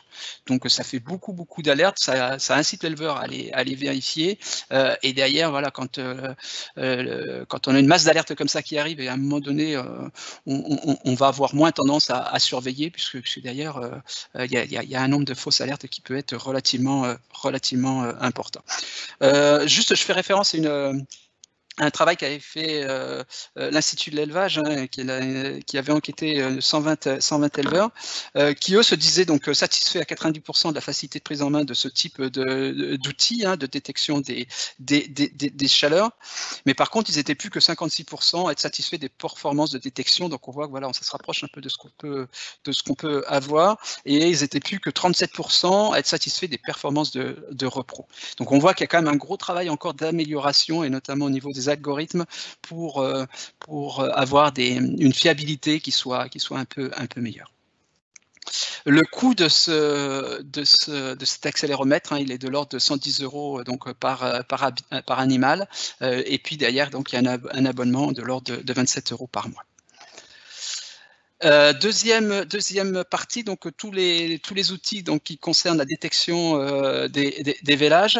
Donc il y a un certain nombre d'outils de détection hein, donc qui vont mesurer différentes choses, hein, soit l'évolution de la température, soit le comportement des animaux, soit la position de la queue, soit ils vont détecter l'expulsion de la poche des os, soit c'est des ceintures abdominales qui vont donc mesurer elles, des contractions abdominales. Sur la station de Saint-Hilaire, on a démarré et en utilisant donc un thermomètre vaginal. Donc le principe du thermomètre vaginal, c'est que celui-ci donc il va mesurer, il va suivre donc la température en continu donc de l'animal, la température corporelle donc d'une vache. Hein, pour rappel, voilà, elle est entre 38,5 et 39,2, et donc elle va s'élever dans les 3 à 5 jours avant le vélage, et puis elle va chuter dans les 24 heures avant le vélage. Et c'est sur ce principe-là que le thermomètre vaginal va lui être en capacité de détecter et d'alerter, je dirais, l'éleveur précocement sur des probabilités de vélage. Et donc on a 3 niveaux d'alerte hein, qui sont envoyés par ce thermomètre vaginal. Hein. Vélage probable sous 48 heures, vélage attendu sous 48 heures, et puis ensuite on a une alerte expulsion du thermomètre lorsque la poche des os est expulsée et le thermomètre expulsé en même temps. Donc notre avis hein, par rapport à cette utilisation donc cet thermomètre vaginal. Donc on a une alerte d'expulsion qui est plutôt fiable. Hein, donc depuis 2012, on n'a eu aucune mortalité qui a été constatée au vélage. Par contre, il n'en est pas de même hein, pour les alertes de prédiction, hein, que ce soit vélage probable sous 48 heures, vélage attendu sous 48 heures. C'est souvent quand même des alertes qui sont soit peu émises, soit peu fiables. Donc alerte d'expulsion fiable, les autres alertes elles le sont quand même beaucoup moins. La deuxième chose, auparavant on était obligé systématiquement de prendre les températures rectales sur les animaux 3 à 5 jours avant le vélage. Donc ça c'est des choses qu'on fait plus. Et donc derrière c'est du temps de gagner. Par contre vous voyez hein, c'est un système quand même qui est un système invasif hein, et donc derrière au niveau de la poche, de la pose, il faut que donc l'hygiène soit irréprochable, sous risque d'avoir des problèmes sanitaires et notamment de développer des risques de métrite. Également quelque chose qui pose quand même très souvent des soucis, hein, c'est lorsque la sonde a été expulsée dans la litière, c'est quand même assez difficile à la récupérer, à la repérer, et donc à pouvoir la retrouver dans la paille, c'est pas forcément toujours évident. Et puis derrière, si on a des vélages qui sont relativement groupés, ça veut dire aussi un besoin d'équipement relativement important. Le coût du thermomètre vaginal, hein, il est de l'ordre de 110 €, auquel donc il faut rajouter un abonnement de 12 € par mois. Et puis donc on a utilisé un deuxième outil hein, qui est l'inclinomètre SmartVel.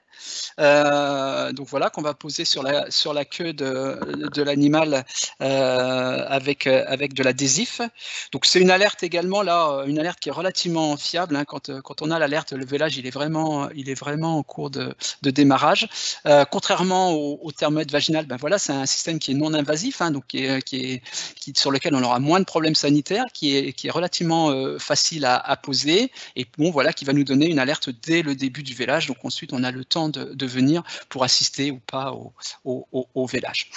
Par contre, voilà, attention à la fixation du capteur. Hein. Attention à pas trop serrer l'adhésif, hein, sinon on a des risques de blocage de la circulation et ce qui peuvent conduire à la perte de la queue de l'animal. Et à l'inverse, si on ne serre pas suffisamment notre capteur, eh bien avec l'humidité, avec la température, souvent on peut avoir aussi des pertes du capteur. Et puis pareil, hein, si on est sur des vélages groupés, on aura besoin d'un équipement forcément beaucoup plus important que si on est sur des vélages très étalés. Au niveau du coût, voilà, on est autour de 190 €, plus un abonnement annuel qui est de l'ordre de 200 € par an. Troisième famille d'outils qu'on a utilisés, hein, c'est des outils donc qui sont en capacité de suivre donc l'alimentation, l'abreuvement et l'activité des animaux. Les objectifs de ces colliers-là, hein, c'est de pouvoir relier le comportement des animaux, à la fois leur statut physiologique, mais également leur statut physique. C'est éventuellement pouvoir détecter précocement également des maladies, des blessures. Un animal qui n'ingère pas, un animal qui a peu d'activité, c'est peut-être un animal qui est malade. Donc ça permet d'alerter l'éleveur. Et puis on peut aussi utiliser ces outils à l'extérieur. Et donc derrière, sur des durées d'ingestion, on peut avoir une idée un peu des quantités d'herbes présentes. Et donc ça peut également être un outil d'aide à la gestion du pâturage et la complémentation de la ration. Et donc, en fonction des outils qu'on va avoir, on aura des mesures qui peuvent être assez diverses, hein, soit des activités de déplacement qui vont être mesurées, un nombre de pas. Il va être en capacité de nous distinguer du temps en position debout, du temps en position couchée. Il peut être en capacité de nous traduire donc ces durées d'ingestion en quantité d'herbe ingérée. Et puis, il peut également nous mesurer des durées d'ingestion, des durées de rumination. Alors, deux exemples d'utilisation de ce collier-là. Donc là, plutôt sur l'atelier d'engraissement, où derrière, sur un lot de jeunes bovins, on a utilisé ce collier et on voit assez rapidement, effectivement, par exemple, une alerte ici sur un animal qui a une ingestion en forte baisse, et donc on reçoit une alerte qui nous indique que tel animal a une ingestion qui est en forte baisse, et donc derrière, ça permet d'aller vérifier dans le lot pourquoi cet animal ne consomme plus ou consomme moins que ce qu'il avait l'habitude de consommer.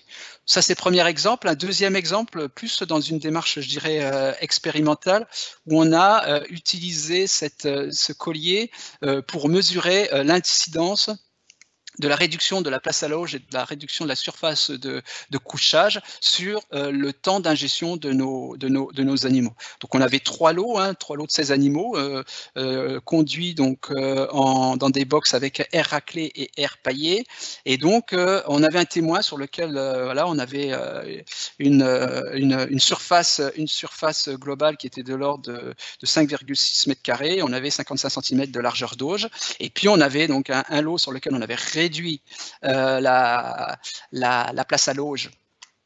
Et par contre, la place en air paillé et raclage était identique. Et puis, un lot, on avait réduit les deux, à la fois la place à l'auge et puis la surface de couchage plus air raclé. On était sur une ration donc maïs fourrage à volonté, orge, tourteau de colza, paille et CMV.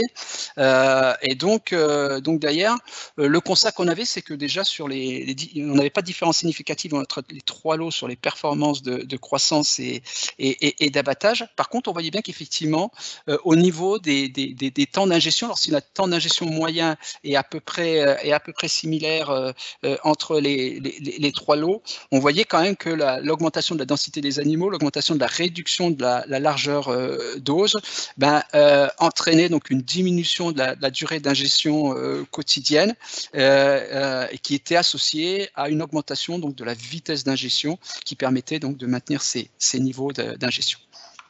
Donc voilà une autre façon d'utiliser ces colliers pour suivre la façon dont les animaux s'alimentent.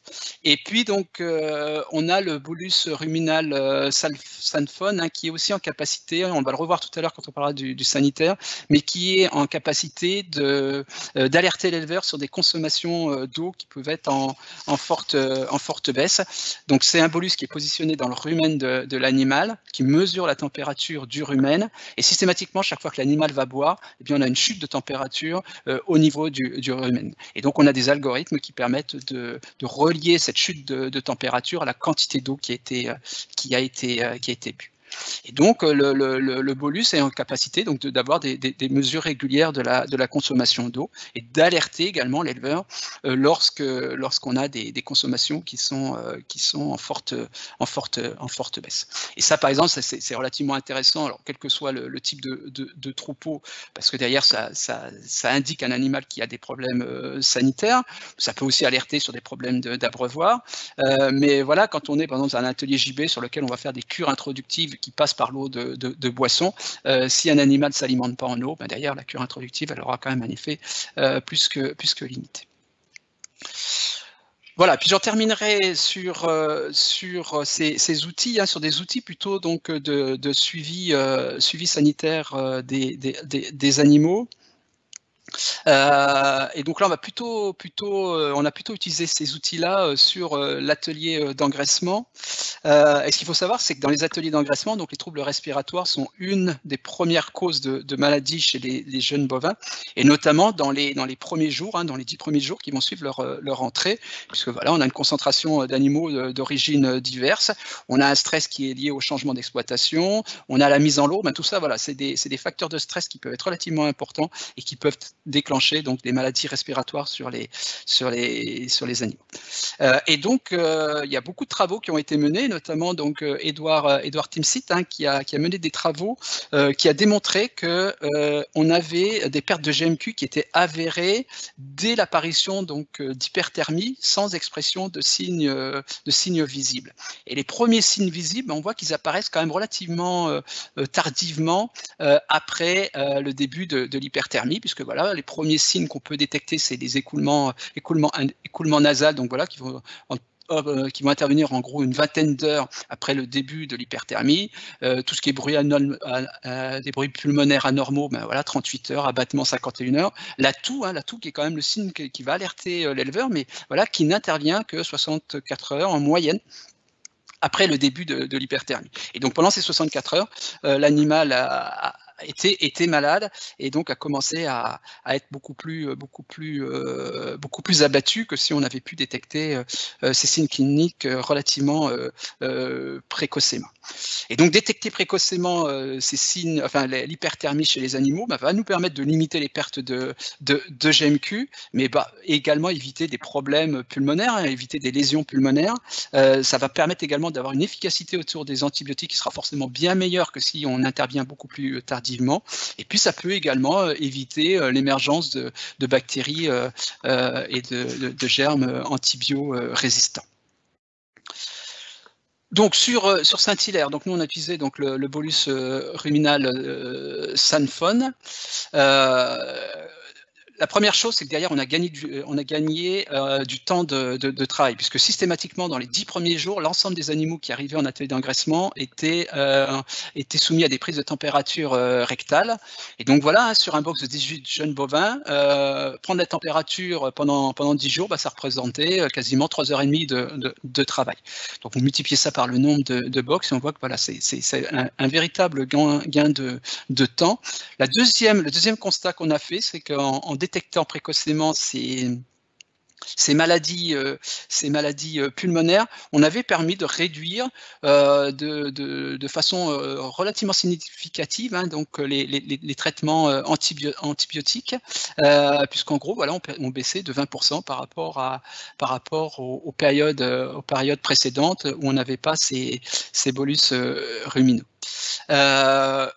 Il nous paraît intéressant d'utiliser ces bolus sur des catégories qui sont les plus à risque, plutôt sur des veaux, plutôt sur des jeunes bovins. C'est vraiment sur ces animaux où l'effet et l'intérêt de ces bolus sont le plus important. Sur les animaux adultes, il y a quand même un effet qui le sera beaucoup moins, puisqu'il y a d'autres signes cliniques qui permettent de repérer des problèmes sanitaires. Et puis alors, voilà, encore un peu un souci sur des alertes qui peuvent être assez nombreuses et pas forcément toujours justifiées.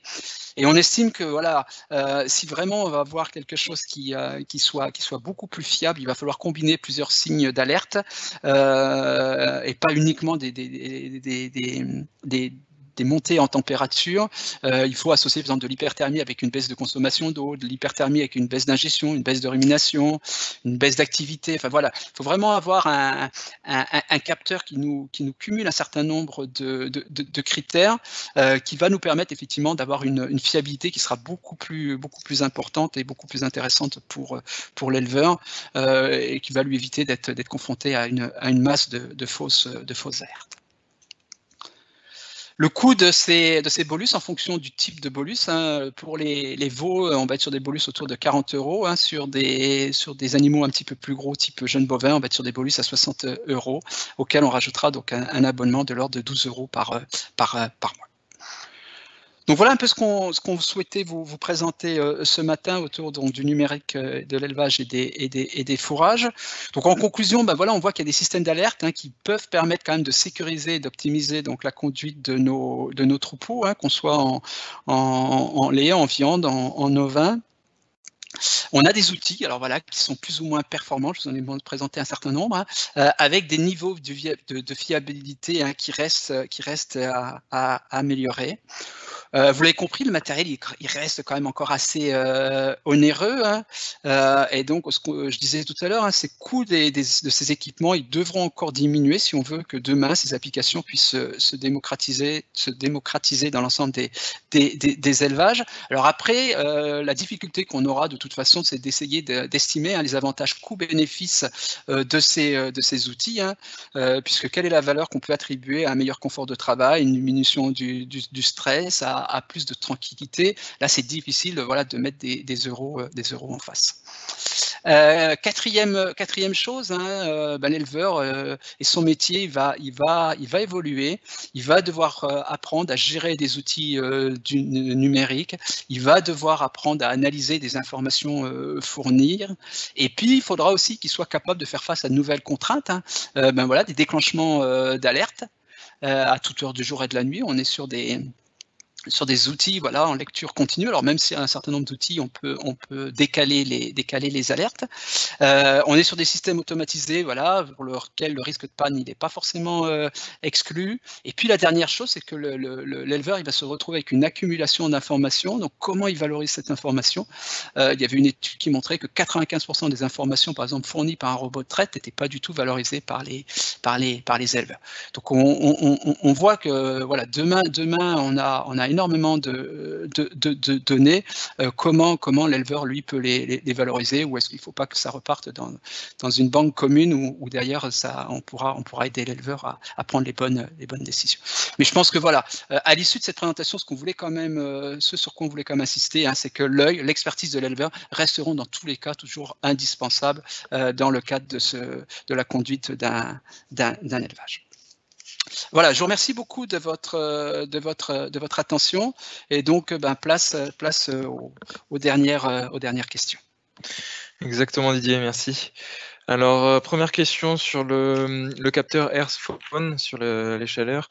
Quel est le modèle et depuis combien d'années on l'utilise? Alors, quel est le modèle? Ouais, est-ce qu'il y a un modèle précis? Non. Et non, alors nous on l'utilise depuis 2014. Je pense que la première année on l'utilisait, c'est 2014. Donc on a 5-6 ans de recul sur cet outil-là. Ok. D'autres questions plutôt sur l'accéléromètre et les fausses alertes. Comment on peut expliquer ces fausses alertes? Est-ce que c'est lié à un comportement particulier de certains individus? Alors après, je pense que les fausses alertes, derrière les fausses alertes, il y a deux choses. Il y a effectivement quand le collier nous détecte une chaleur, est-ce que c'est une vraie chaleur ou pas une vraie chaleur? Donc il a plutôt tendance à détecter les chaleurs, mais par contre à détecter plus d'animaux que d'animaux qui sont en chaleur. Donc à une sensibilité qui est plutôt correcte. Par contre, la valeur prédictive positive, celle qui nous permet de nous indiquer que la probabilité que la vache qui est en alerte soit réellement en chaleur, ça c'est plutôt faible. Et derrière, on peut penser qu'effectivement, il y a d'autres comportements que le comportement de chaleur qui sont détectés par l'accéléromètre. Et derrière, on a peut-être une précision, un algorithme qui est peut-être pas encore suffisamment bien adapté au troupeau allaitant. Il semblerait qu'en troupeau laitier, on soit sur des choses qui sont un petit peu plus performantes. D'accord, ok. Et tu as une idée de un peu le ratio sur Saint-Hilaire de fausses alertes? Non. Non, j'ai pas la donnée, mais bon, c'est des choses qui ont été en diminuant, qui étaient certainement beaucoup plus importantes il y a encore quelques années. Il semblerait que il y a eu un travail sur recaler des algorithmes pour avoir des choses qui sont un petit peu plus précises. Mais néanmoins, il reste encore à mon avis des efforts à faire à ce niveau-là, quoi. D'accord.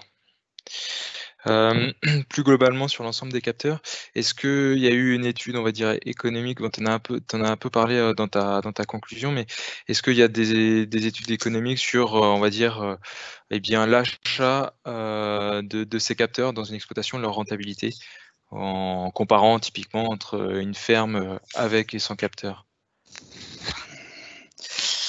Après, c'est relativement compliqué à aborder cet aspect impact économique. Ce que je disais tout à l'heure, c'est qu'effectivement, alors si on peut essayer de l'évaluer, hein. Par exemple, voilà, si je gagne 10 jours d'intervalle vélage, on sait, voilà, des travaux qui ont été faits montrent que par exemple, quand on est en lait, ben, c'est entre 8 et 43 € par vache et par an. Quand on est sur une vache allaitante, pareil, si je réduis ma durée d'intervalle vélage en repérant mieux mes chaleurs, ben voilà, en fonction du système dans lequel je me trouve, ben ça va être entre 40 et 60 € par vache et par an. Mais voilà, c'est assez compliqué. Pareil, détecter un vélage qui se passe mal, c'est en vache allaitante, c'est quand même soit un veau qui aura des problèmes, soit un veau c'est de la mortalité. Donc voilà, c'est un veau qu'on va pas élever. Donc derrière, l'impact économique, il est direct. Donc ça, on arrive à peu près à l'estimer. Par contre, après, derrière, la tranquillité de l'éleveur qui n'est pas obligé de se lever 2 fois, 3 fois dans la nuit pour aller et se déplacer dans son bâtiment pour aller vérifier effectivement est-ce que ma vache est en train de véler ou pas. Ben, je pense que ça, c'est quand même difficile de mettre des euros dessus, mais c'est néanmoins quelque chose qu'il faut qu'on prenne en compte dans l'évaluation de ces outils, quoi. Ok. Ensuite, sur le capteur, sur les bolus ruminaux, quelle est leur durée de vie? C'est-à-dire, la question était, est-ce qu'on peut les poser sur des veaux et ensuite que ça soit toujours actif quand il a un stade plus élevé, à l'état adulte? Ouais, alors la durée de vie du bolus qu'on va poser sur le veau, je disais tout à l'heure, hein, c'est un bolus qui est vraiment à destination des petits animaux. Donc derrière, il y a une batterie qui est quand même beaucoup plus petite que celle qu'on a dans le bolus pour animal adulte. Et donc il y a peu de chances. Voilà, je pense que c'est la durée de vie, ça doit être une à 2 années grand maximum. Et ensuite, effectivement, il va plus émettre. Donc derrière, il sera plus en capacité d'alerter l'éleveur. Mais je dirais que c'est pas forcément gênant, parce que c'est pas sur les animaux adultes qu'on a le plus de soucis, et notamment ces problèmes d'hyperthermie liés à des problèmes pulmonaires sont quand même beaucoup plus importants quand on est sur des animaux jeunes, ou voilà, sur des jeunes bovins en atelier d'engraissement, quoi. Et par contre, c'est vrai que le bolus à 60 €, c'est un bolus qui a une durée de vie beaucoup plus importante, mais positionné sur un jeune bovin, il va partir avec l'animal, quoi. D'accord, ouais, justement, il y avait une question sur ça, sur comment on récupère les bolus ruminaux. Alors, normalement, on ne récupère pas, hein. Dans le cadre de la Digiferme, hein, et donc dans le cadre d'une ferme expérimentale, nous, on a passé un accord avec l'abattoir où sont abattus nos animaux, pour récupérer ces bolus et pouvoir les réutiliser. Donc derrière, voilà, nous, on va l'utiliser sur 4-5 lots d'animaux. Par contre, quand on interroge les abattoirs, hein, ils nous indiquent bien que si demain c'était une pratique qui se développer, eux sont pas en mesure de passer du temps pour récupérer ces produits-là, parce que ça oblige à ouvrir la panse, à rechercher le bolus. Donc c'est vraiment du temps passé sur la chaîne d'abattage qui est beaucoup plus long, avec des risques de salissement, parce que voilà, le fait de rechercher dans le rumen pour récupérer le bolus. Donc d'un point de vue expérimental, effectivement, nous aujourd'hui on les récupère. Demain, si c'est utilisé sur des JB, les JB seront abattus, mais le bolus sera pas récupérable, quoi. Ok. Pas récupéré, surtout. Ouais. Alors, une autre question sur le choix des capteurs qu'on a pu utiliser. La question est, au vu du nombre de solutions de monitoring présentes sur le marché, pourquoi s'être engagé principalement avec Medria? Alors c'est une bonne question. Alors aujourd'hui, c'est vrai que ce développement, il est hyper important et qu'il y a beaucoup plus de capteurs avec différentes structures qui proposent des choses. Quand on a démarré, hein, je disais voilà 2013, il y avait quand même assez peu d'entreprises qui étaient en capacité de répondre. L'intérêt, c'est qu'avec une seule base, voilà, on pouvait aussi utiliser un certain nombre de produits. Ce qu'il faut savoir, voilà, j'ai donné le prix des colliers, des capteurs, mais à chaque fois, il faut bien penser il y a une base, hein, qui va venir capter ces infos-là. Et par exemple, voilà, une base, la box Medria, c'est autour de 3 000 €. Donc à chaque fois qu'on change d'outil, on va forcément avoir également la nécessité de s'équiper avec une autre base. Donc si on avait multiplié, ce qui aurait été possible, hein, si on avait multiplié le nombre de produits, ça nécessitait de multiplier le nombre de bases et ça augmentait d'autant plus le coût. Et puis voilà, début des années 2010, il y avait quand même encore assez peu de diversité dans le choix et dans les produits qui étaient proposés par les autres entreprises.